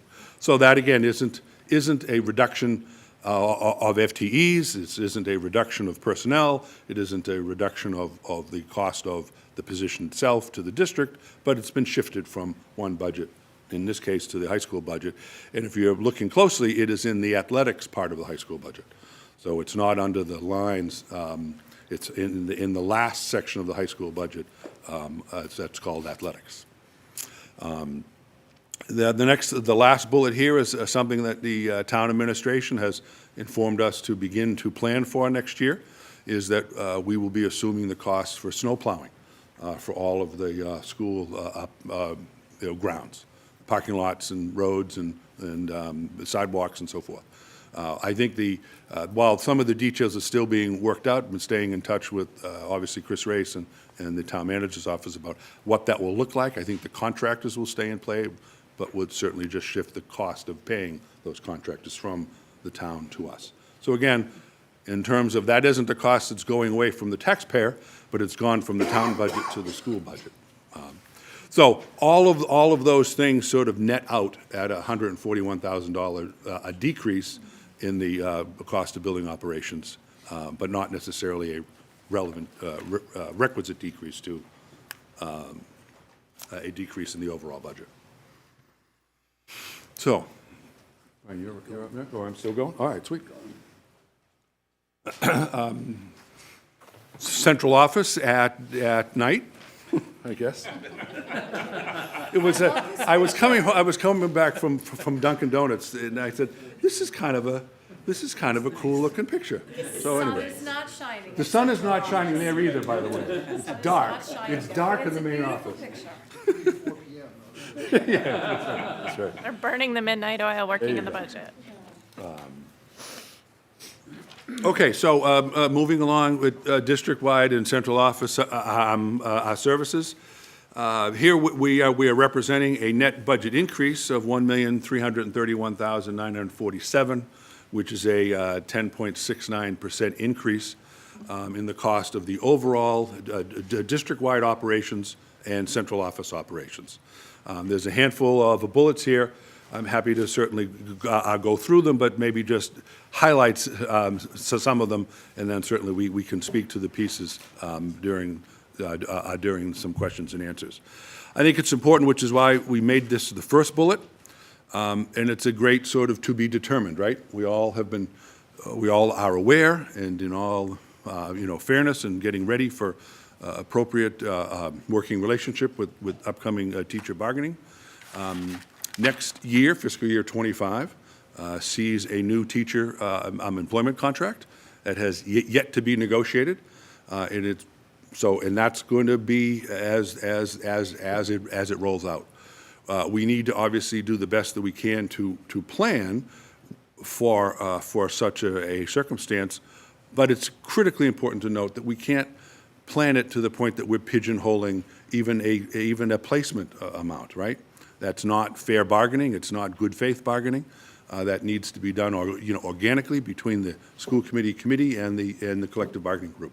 So it's sort of a balancing act. How do we build the fiscal '25 budget for a significant part of the award, meaning teacher salaries are not an insignificant part of salaries district-wide. So it's important to say that out loud. That's a bit of I wouldn't even call it right now a moving target, because we've yet to begin those talks. But it's certainly important to note. And I think Dr. Blake sort of referenced that in some of his overall remarks at the onset.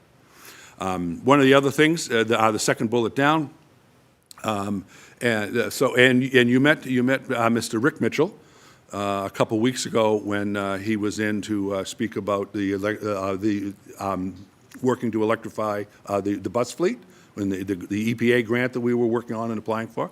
So we've been asked to increase our proportional share of that position. That position is not new to Ipswich. Mr. Mitchell is new to that role.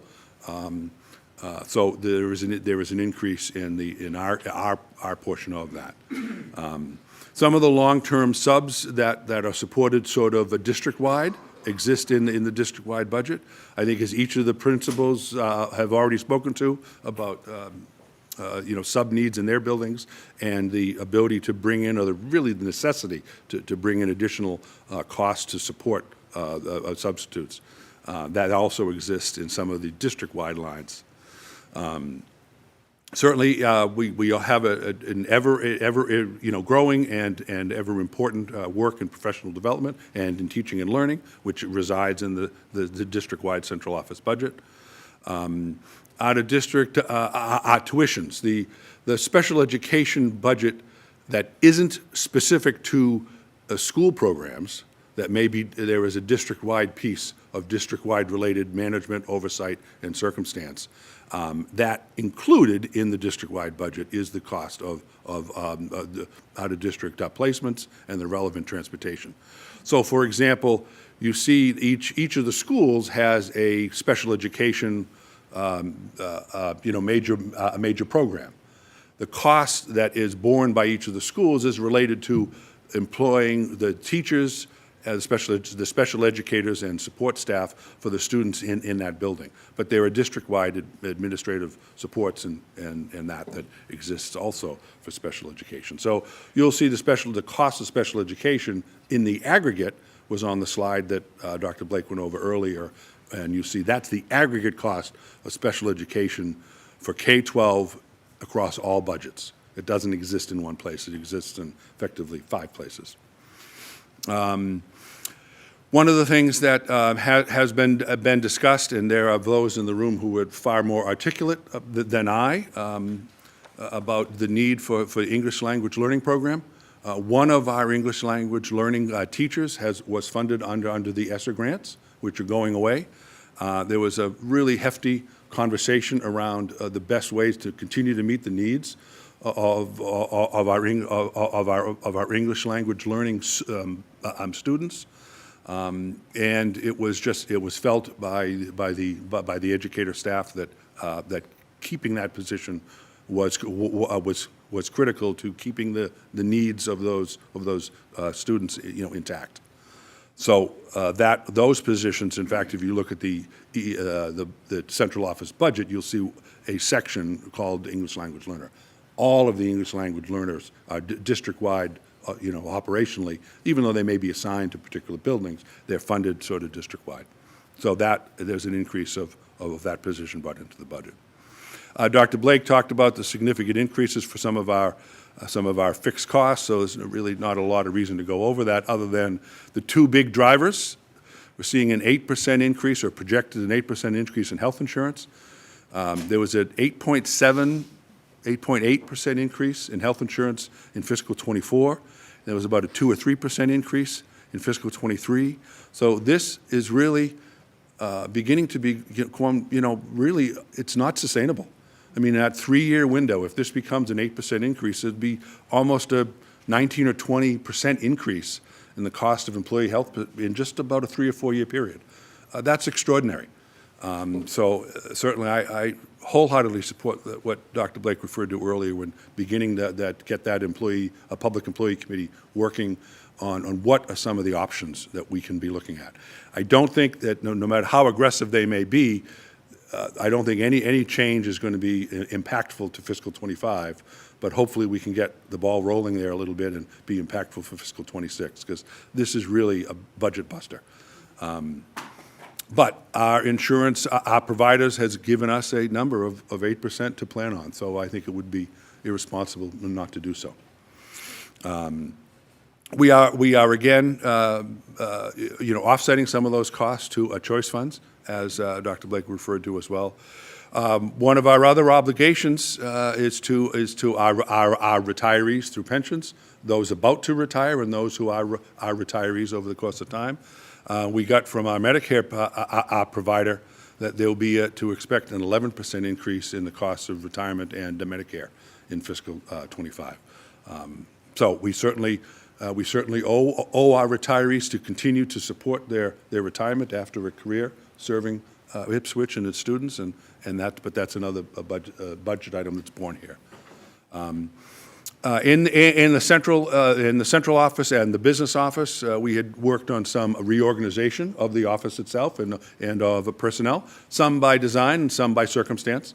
That is reflective of a reduction in a 1.2 FTE through reorganization of personnel, and a couple of staff members who had left us for other opportunities. So that not only represents a reduction in FTEs, but it was a similar reduction in the cost of that as well. So we're hoping to tighten up some efficiencies there. The second to last bullet item, for the first time, and I sort of joked about the rainy day at the Doyon School, but now we have to build into our budget for the first time the cost of the debt service for paying off those roofs. So that is also borne in the central office district operations budget. Lastly, on the bullet item here, fiscal '25 is our first year, what would be our first year of a new transportation contract. And Dr. Blake and I have been talking quite frequently about how to approach that. We do have either the opportunity to go out to the marketplace and seek a new procurement, or we have a part within our contract with the bus company that allows us to extend it for 2 one-year periods. And I think it's probably most prudent, without predisposing the outcome, but I think it would be prudent for us to extend that, especially given the possibility we'll see where the possibility lies, but especially given that we've applied for the EPA grant. So it's really not something that would be appropriate for us to walk away from. But regardless of if we renegotiate it or just extend it, there is an anticipated cost of doing business increase of about 3 to 4% for what would be year 4 or the first year of a one-year extension. So we have to certainly plan on all of that. So those are really the highlights for the district-wide services and central office budget. There's a great level of detail. The central office budget includes, as I mentioned earlier, certainly all district-wide special education services, all district-wide professional development and teaching and learning services, and the integrated technology, the IT department is part of the central office administration as well. So there's a lot there, and on kind of the first slide where things are broken out, there are 13 categories. Instead of having central office appear or district service appear as one line, I've broken that out to about 5. So you can really see, you see ELL broken out, you see IT broken out, you see special education. So we've broken those out to be a little more transparent, so it's not just this really large number. Thank you, Dr. Blake. So you see that, was what I was referring to here. So pretty much from item number 7 down are all the items, 7 through 13, are all of the items that are part of district-wide services and central office. Item 6 is what I've referred to first as its own budget, facilities and building grounds. Okay. All right, thank you. All right, and there you have it. So I have the summary slide put back up, but let me just go back for a moment. We talked a little bit about process and next steps. So I have up here sort of the layout and the calendar for upcoming meetings that are already scheduled. And I want to be careful about that. These are already scheduled. As I said at the outset this evening, if we need to schedule other meetings in between, stay tuned, we can, and we'll be prepared to do so. So we had the budget presentation this evening and tomorrow night. We have a public hearing at the regular school committee meeting scheduled for next Thursday, so a week from tomorrow. Then we have the school committee meeting and budget vote scheduled for February 29th. We have a town tri-board meeting, February 28th. It's the night before the school budget vote. Then we have the presentation of what then becomes the school committee's budget proposal to the town finance committee.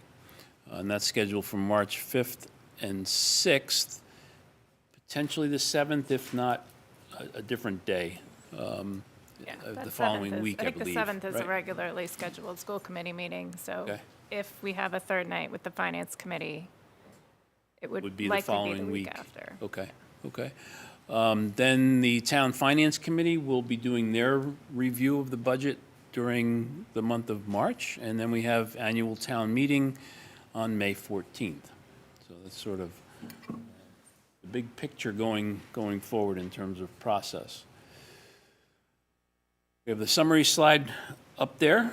Once again, I would be remiss if I didn't introduce the rest of my leadership team that's here this evening. So first, I'd like to introduce the assistant principals, Nikki Amison. Nikki, welcome. Adam Mullen, Sean Fitzgerald, back of me, folks know Sean, and Leanne Kalura from high school. We have our Director of Technology, Keith Borgen. We have our Director of Student Services, Dr. Beverly Hedges. And we have our Director of Teaching and Learning, Dr. Tracy Wagner. She just finished her doctorate and defended her dissertation 2 weeks ago. So congratulations to Tracy as well.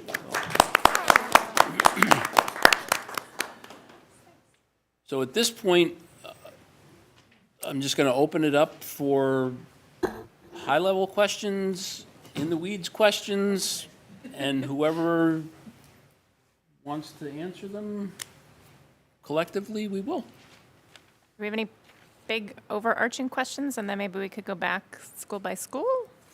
Does that work? That's fine, too. Do you mind talking just a couple minutes about capital budget and when that sort of gets discussed and what the difference between Yep, so all the maintenance stuff that's in this budget versus the capital budget? Just for, I don't have the capital budget with me tonight. I no, can that's bring okay. that tomorrow, though. That's being developed at the town hall. Administrators had put in budget requests for capital projects. I sat down with Chris Race. Tom and I talked about it. I sat down with Stephen Crane, the town manager, looked at the various projects that were being put forth and looked at what the available funding was, and we came up with a plan moving forward. So I can certainly bring that tomorrow night for discussion purposes. thanks. Any, I go have ahead, a- Jenny? Yeah. Question about the school choice funds. Do those funds that we receive cover the cost of the student here in Ipswich? Or does Ipswich have to pay towards the kids that come? It's a good question. So we open, as we've discussed in the past, we open school choice slots in classes and levels where we have available seats. So it doesn't necessarily, it's not designed to fully cover the cost of an individual student coming, but it does provide funding to the district. So we don't have to go out and hire another teacher, in other words. And so there's an increment, a special education increment, so that if a student requires services as a choice student, we receive more funding for that. So there is an increment there to offset some of that. But the school or the town still has to pay Yes. a little bit towards the Well, students? Or it's, they don't have to pay. I'm learning. Yeah, no, understood. So I don't know the exact dollar amount that we get per student. I don't know if, Tom, if you know it off the top of your head. I do. Okay. We get $5,000 for a regular education student and $7,500 for a special education student. So it doesn't quite cover the per pupil cost per se, but adding one student to an already existing classroom doesn't necessarily increase by that full amount, I guess is the easiest way to explain it. If I could just add, and it was never really, the program was not designed to be a financial boon, nor was the program ever designed to actually cover the cost of educating a student. As Dr. Blake referenced, a phrase that I have used in past is, school choice is used to help fill empty seats, not really empty rooms. So if we have, that's why school by school, when we have the conversation at midpoint, like we did in December with the principals, and was discussed here at the last meeting, the principals will say, well, we may have 3 seats in this third grade room, and we may have, 8 slots in an 8th grade class, or how many appropriate in high school class, whatever it may be. Then those are opened class by class, or they're open school by school. It's not just come to Ipswich and we can fit you in wherever. Right. So it really helps us to, it's not designed to bring an additional cost to the district. Like, we would not ever be able to afford any extraordinary costs related to a school choice student. But it certainly can help bring in some revenue when there's just, if the class size policy says there's going to be, 18 kids in the class and there's 13 or 16, Right. we can put in 1 or 2 without increasing the cost of running that classroom. And we've just brought in, $5,000 or $10,000 to help offset that cost. So it's not designed as a real boon. It's designed to really help bring in some additional revenue, but not to meet the actual per student cost. Okay, thank you.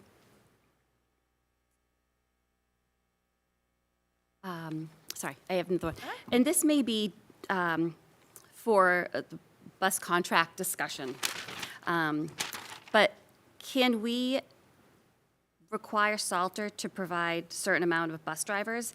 Again, this may not be a budget, not a budget thing. This isn't really That conversation. that conversation. Okay. But, I mean, it's, something like that might be built into a future Well, right, that's contract. I what I'm mean, we have existing contracts, and some of the conversation that we're having with Salter is around the notion of electrification of the bus fleet. Right.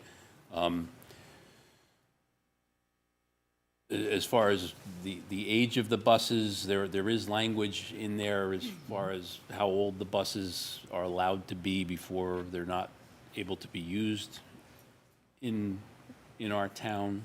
I'm not sure about the staffing patterns. Yeah.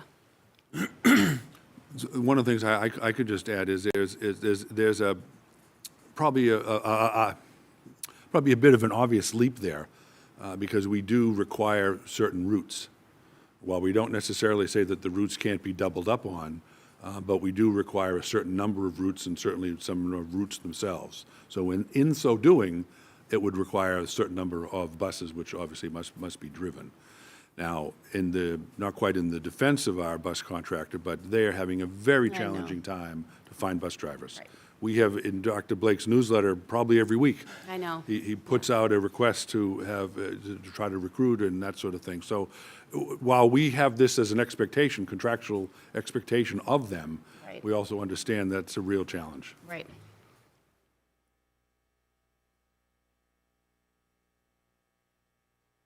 Going. Okay.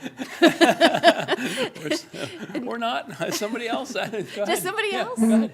Oh, and this may be for the FEFI's group, but is it possible for that group to fund, I know that 1 to 2 years, they fully fund it, but then to supplement it 1 more year to help us slide it in slowly to the budget?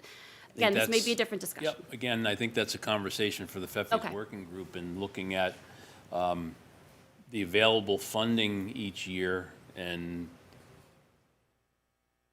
how that program is operating. Jeff, do you want to jump in, or Diana? We haven't gotten there yet, for certain. It's not explicitly stated like that in the policy, so I do think that it's a worthy discussion to have. Like what's been done historically and what's the best way to go Agreed. forward. Yep. Yeah.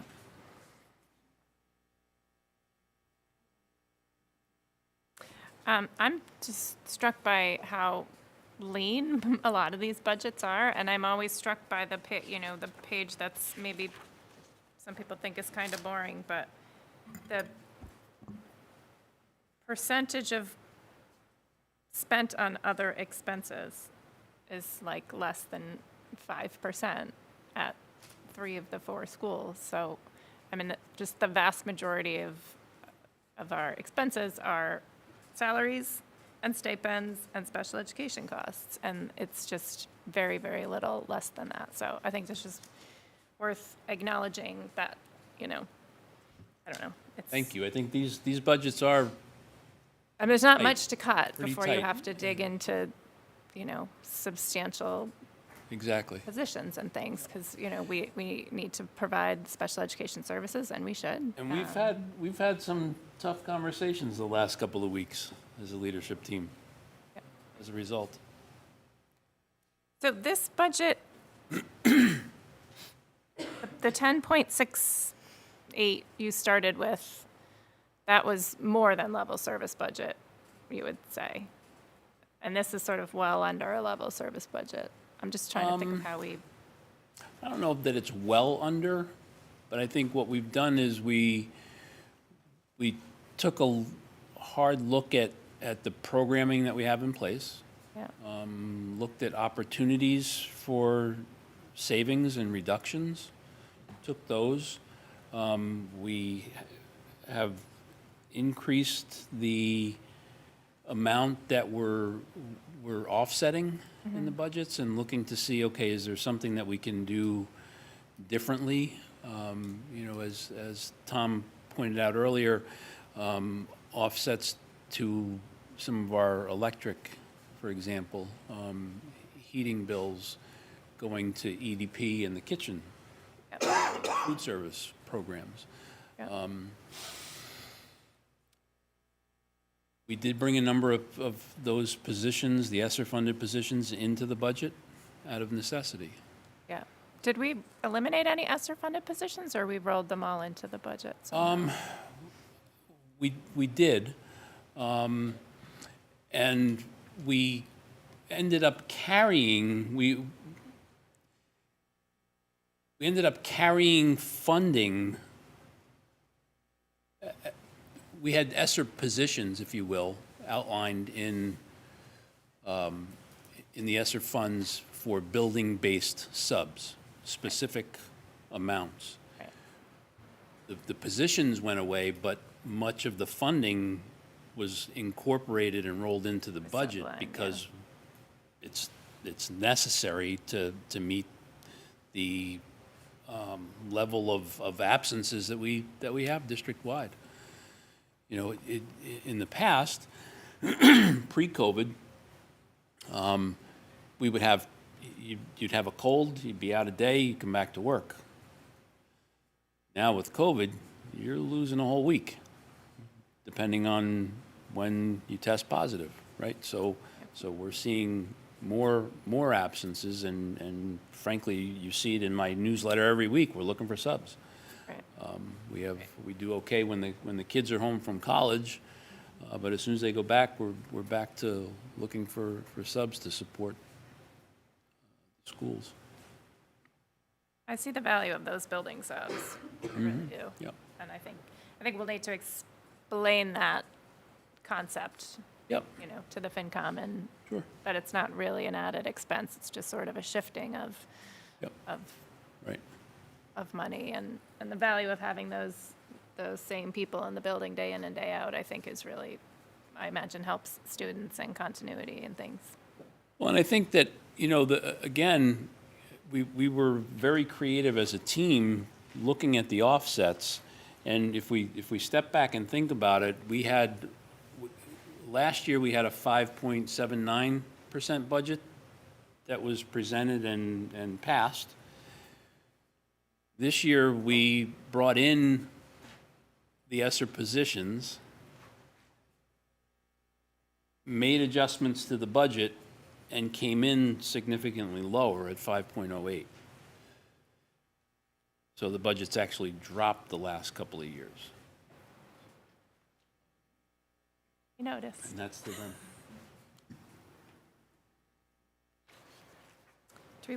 Any other, yeah, go ahead, Jen.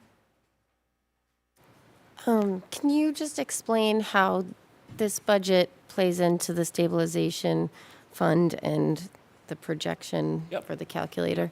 So we, just at high level, because I want to spend some time on this tomorrow night.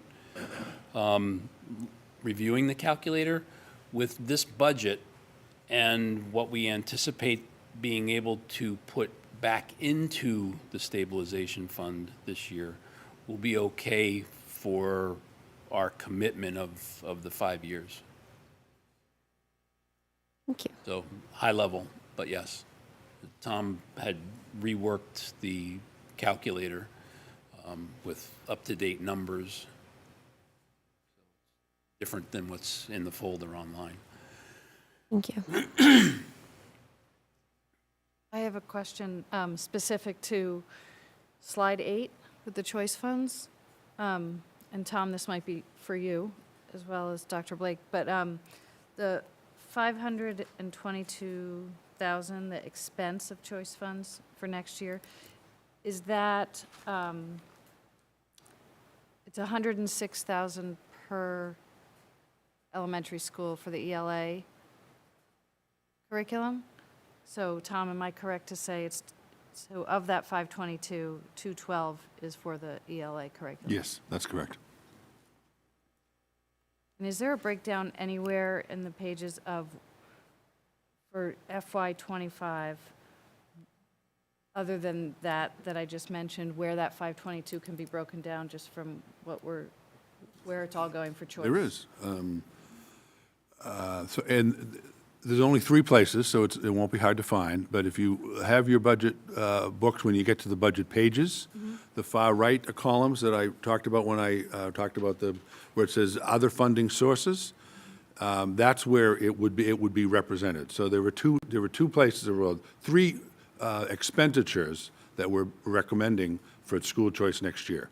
One is at $250,000 to help offset the cost of health insurance. So you go to the district office budget line, you go to the health insurance line, on the far right, you'll see $250,000 in school choice. Next, also in the district office line, under IT, you'll see a line for $60,000 for the support of IT needs to come out of school choice. The third place being the $206,000 or the $212,000 for the elementary curriculum. So those 3 items, or 3 purchases rather, add up to the $522,000.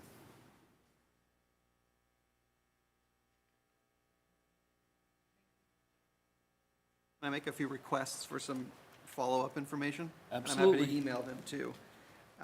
Would it be possible to get a slide or a list of additional positions which are added to the appropriated budget, not necessarily transfer from ESSER, but new positions? Can we also get a list of what the eliminated FTEs, those by position? And if there's a list of open positions which the district has not filled this year, that would be useful. And then the last one for staff, is it possible just to get either an org chart or a staff list, again, not by name, but by position? I think we've seen that in the past. It's been as part of our appendix. It's not here today, but it's usually will show, and that actually shows not the person's name, but their salary. I don't know that I don't need the salary necessarily. Maybe it would be useful, actually. So to your last question, Jeff, we can certainly do that, and it's anticipated that we will provide that as a supplement for us to insert into our books. But in all transparency, when we were discussing this over the last, say, month, or certainly in the last handful of days, one of the things that we really didn't want to do out of, frankly, decency was put out something like a staff list without having the conversation with some of the impacted staff members first. So we didn't produce such a document yet, but it will be an addendum to this book, probably not for tomorrow night, but certainly for the following week. So that is anticipated to be brought forward. We just wanted to be mindful of that. Yeah, we just wanted to be mindful of that.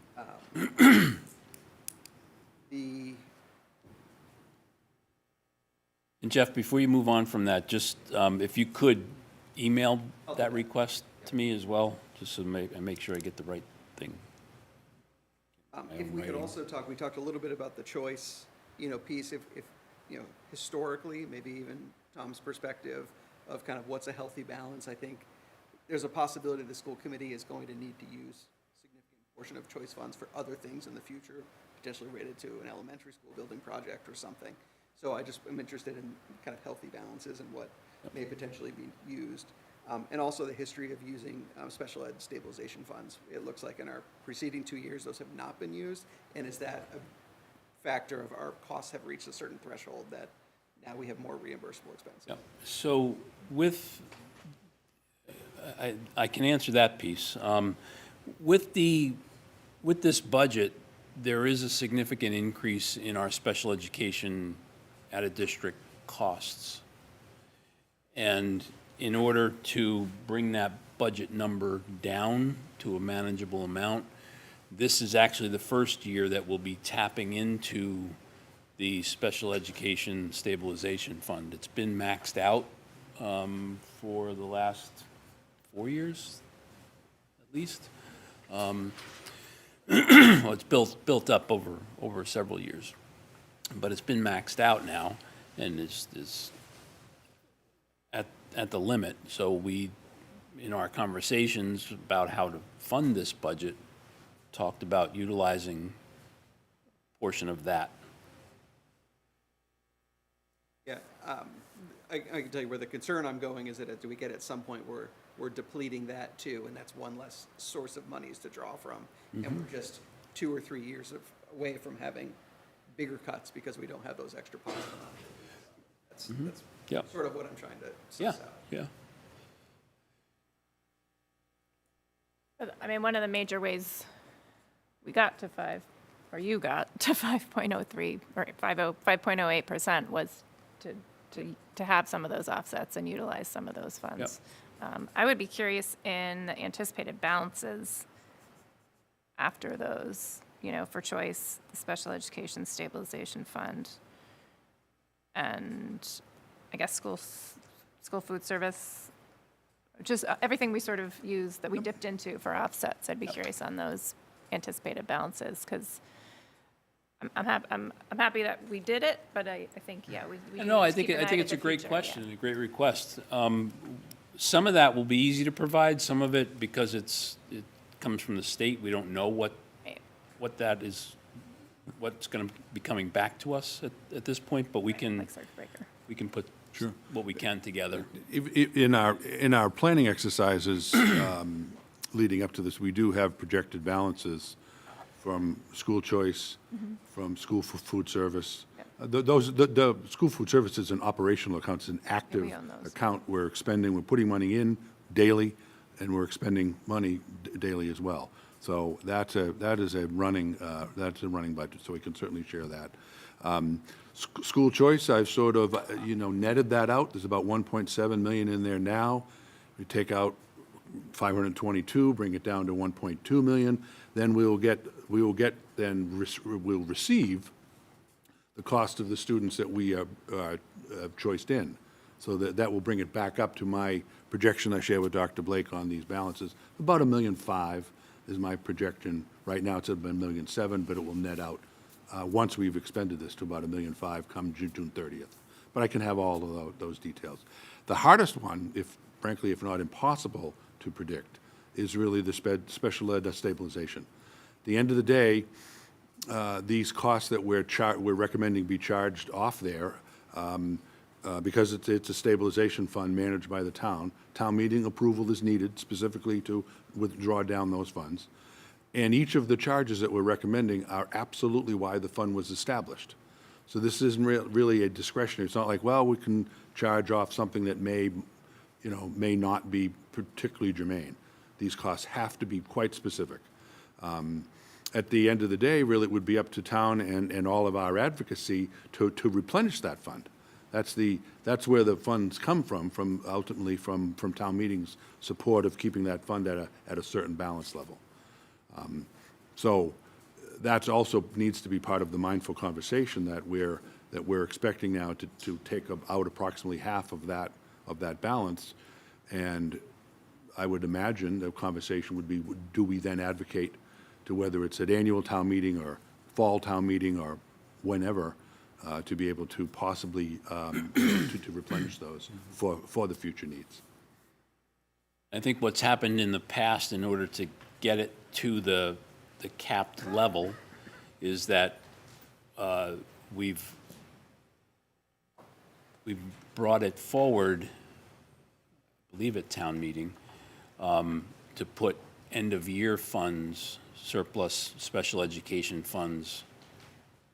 So again, very specific funding source that wasn't expended current year. We asked town meeting to put it into the special education revolving account. Probably too early at this point to anticipate a number of what our excess special education funds that we would move to return back to stabilization next year. Is that correct? Too early. From special education, so if, Special education. yeah. So if fiscal '23 is an indicator, which I think it probably is, there were no excess funds from special education services as we closed out fiscal '23. And looking back for how fiscal '22 closed, there were no, sort of available funds within special education costs. So that's, as these costs go up, special education services, the availability of those funds existing, meaning surplus funds, is becoming less and less frequent. In fact, we wind up needing to move money from other surplus balances to cover some of those costs as we're closing the books each year. I just had one other point that and I'm sure it was studied very closely. It seemed there were a few items, maybe particularly in the high school, that seemed that they would be potentially grant eligible either through Payne or Twig. So there were some furniture requests, there were some PD in the district, and I was just wondering, are there other things that really should be in the budget that we're relying on, or fingers are crossed that we're going to get through a funding source? And I just trying to avoid that circumstance where, like the curriculum materials, it was something that we really needed, and then we didn't get it, and we found ourselves in a hard spot. So I don't need an answer now, but are there things like that you thought really could be a grant to remove them, or maybe should be in here because we're on a hope that they're going to be funded somewhere else, but they should be here? We didn't put in the budget that we, I'm sorry?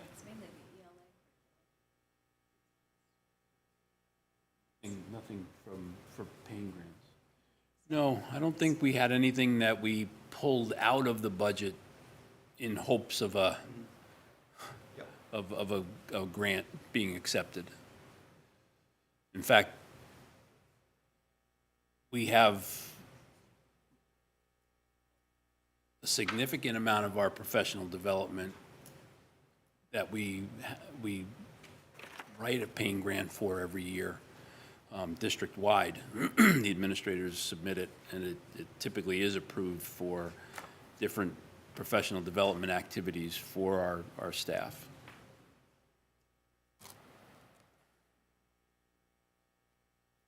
You want to go through school by school? Anyone have specific questions on the Doyon budget? Highlights personally are haven't had enough 19? time to go through the line Yeah, no, items I yet, know. so I don't feel Yeah, like no, understood. Yep, yep. Okay. I do have one question specific to Doyon, I think. But I also want to ask, are you all coming back tomorrow night? Yes. We plan this year to be here tomorrow night if necessary. Okay, so this is a general question for Peter from Doyon. We, as a subcommittee, heard you speak last week, and I remember specifically one of the positions you said you wanted to keep as special ed management of the IEPs. And I'm looking at your slide 19 now, and I'm just wondering if one of those positions on slide 19 is a management of the IEPs. I think it's in here as slide 19.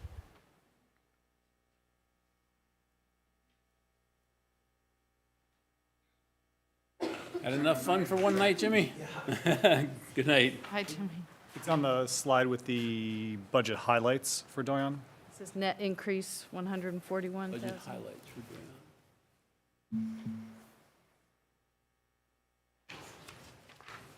Oh, is it the ESY? Well, I don't know. I'm remembering what I heard last week and just wondering if that's still the case, or I know things changed between last week and this presentation. So I'm wondering if one of the positions that you're keeping is, what I'm remembering, somebody who helps manage the IEPs. And maybe I heard you wrong, but I think that's what I heard last week. I'm not remembering that, reading them that way. Okay. Because essentially I have the same staffing model that I currently have. I haven't added anything to it. I mentioned the 2 RBTs that are, because the population is moving up out of the intensive program, and there's some other sort of programmatic supports, but that isn't a program manager or a teacher. Those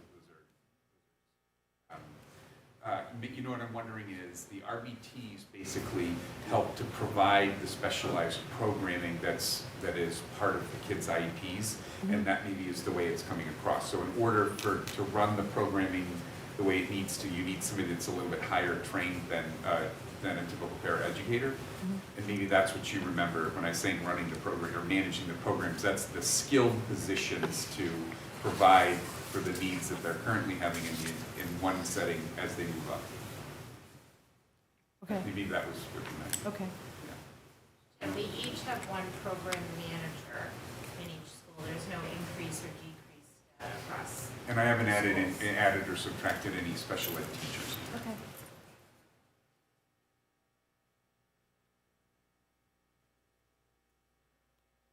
Other Diane questions? All right. Any other information requests that you can think of off the top of your head? We can certainly pull this stuff together for maybe tomorrow night. I have a couple questions about the revenue and stabilization fund assumptions. Yep. I can just shoot you a note. Yep. I think that's for tomorrow. We don't need to. That was the plan. but Yep. Yeah. Yeah.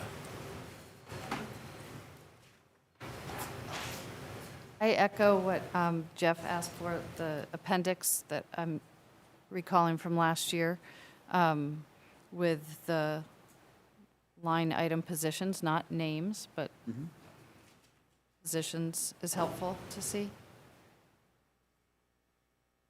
And not for tomorrow, but definitely for the finance committee. I know they've asked in the past numbers, how many ELL students do we have in each building? How many special education students do we have in each building? They want sort of numbers like that.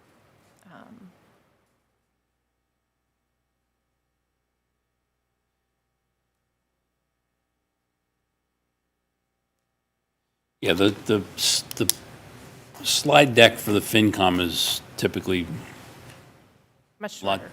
different than this.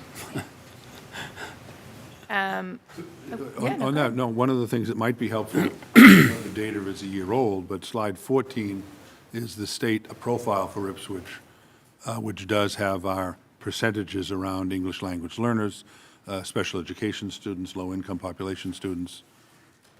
That might be at least a good place to start, but any other specific questions, we can certainly fill in as well. Yeah. But they might be looking for absolute numbers by school. Yep, But it's a understood. good, It's a starting point. yep, fair enough. definitely. And then, one other question that I probably know the answer to, but, our class sizes are pretty decent, which is great. So I guess I'm just curious, what enrollment, let's just talk elementary, I guess. What enrollment number do you start to think about decreasing sections? And I know it depends on the grade, it depends on their needs, it depends on all kinds of things. That is the answer. That is the answer. It depends on the grade, depends on the bodies that are in that grade and their needs. Sometimes it's easier to look at that decision with a given group of students and know that, If you add 3 or 4 more students to that classroom, you're okay, and in other circumstances, it's a no-can-do. So it varies, and we also look at equity issues amongst the teachers and grades as well. I do just, I worry that we'll start to get those questions when we start seeing class sizes of, 16, and Yep. not from us necessarily. But. Understood. And I think it is something that we're cognizant of, at different levels. I think over the last, since I'm here, Dave Fabrizio started making reductions in staffing at the middle school, and then Kathy McMahon had made more reductions at the middle school to really right-size that model. And tonight, Peter talked about, if we're looking at further reductions, then we're changing the entire model. We're at that point. High school classes, we can look at the classes, but it's difficult when it's not just the classes, it's the schedule and how students fit into the schedule to get the classes that they need. The schedule build in this district takes days, and it's tough. And then we end up with kids that can't fit classes in when they need them, and so that's tough. So really, the elementary is where if we have an opportunity, we can. And to Peter Holt's earlier comment, we are reducing a position there. Yep. Yeah. Yep. And it is, I know it's hard at the high school, but we have so many offerings, which is great. Right.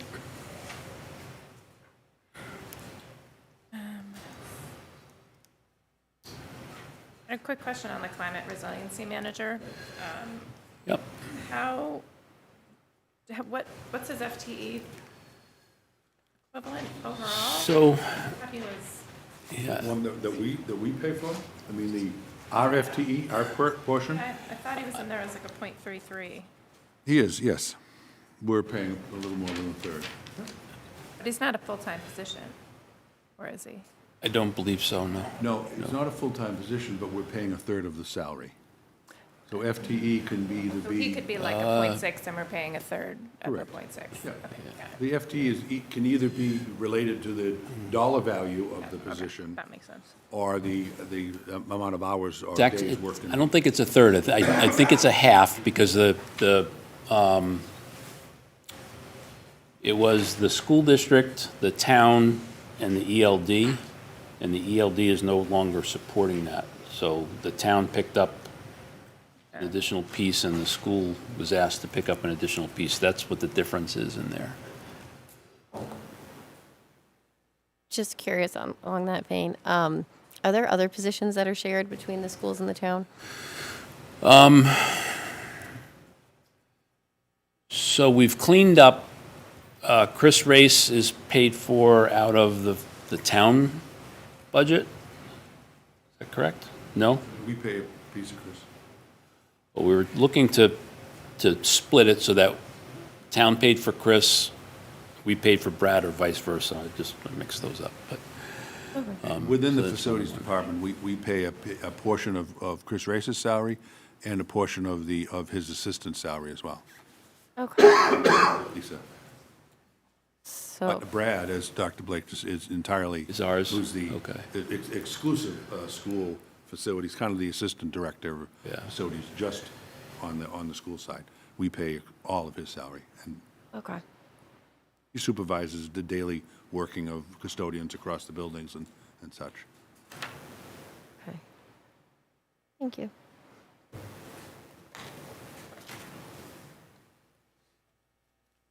Other questions for anybody?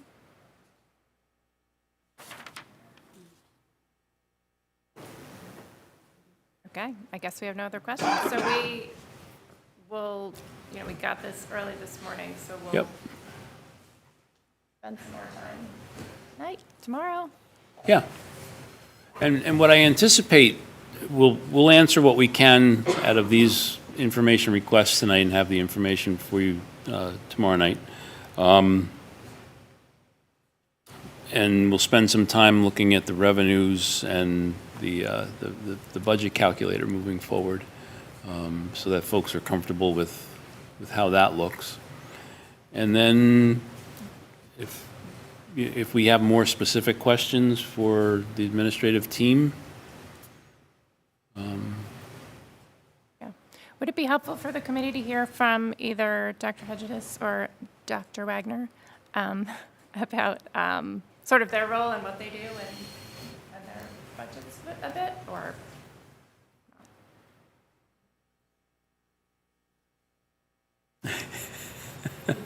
You hear us a lot. Happy to talk, always happy to talk. we know.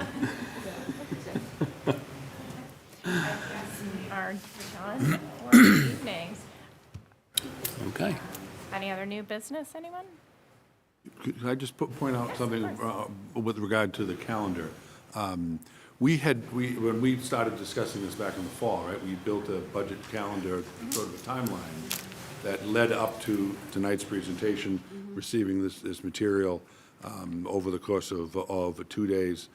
The extra time that we built into the budget calendar really is the month of February. I think, if I'm remembering correctly, although I was just new here, but if I'm remembering correctly, one of the things that we tried to adjust from last year was you heard the presentation and the vote was literally days later. So we now have almost a month between tonight's presentation and February 29 to be able, as Dr. Blake said, if we need to have additional meetings, we have tomorrow night, we have the following week, which is the public hearing, and then we have the 29th itself. So hopefully there is ample opportunity, and if not, let's build in what we need to do to get you the information that you need to make informed decisions. Thank you. Yeah, and what we also really tried to spread out the public budget hearing, which is next Thursday, from the vote. We Right. didn't want to have the public hearing and then It was vote. almost the same night last right year. It was very, away. very tight. So that's really where we built in the extra month. Right. We started earlier, but more importantly, we built in the extra time here in the month of February. Yep.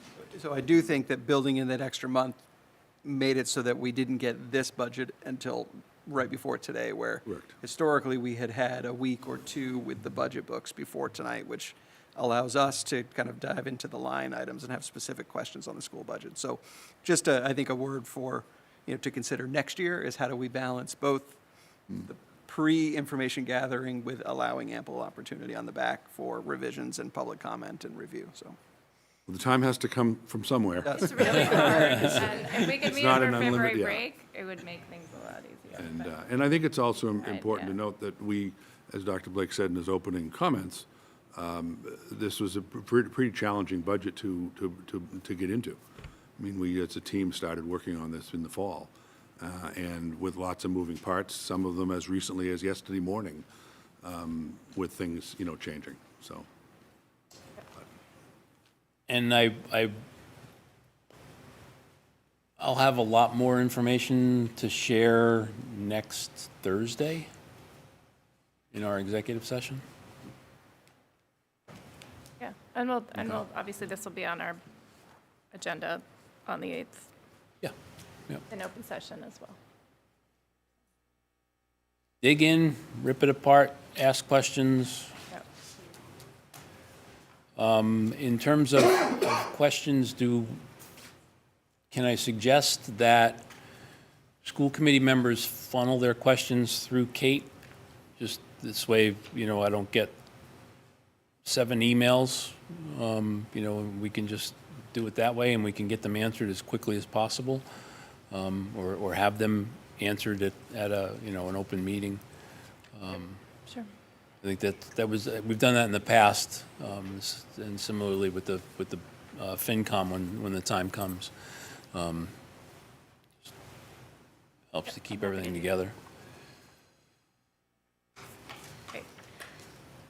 Well, once again, thank you very much for being here, presenting your budgets, and we will see you tomorrow evening. Right. Adjourning? Yes, could I get a motion to adjourn, please? Adjourn? Second. Okay, motion by Jen, second by Diana, all in favor? All right. 6-0. Thank you. Thank you. All right. Thank you. Good night, Ipswich. Everybody.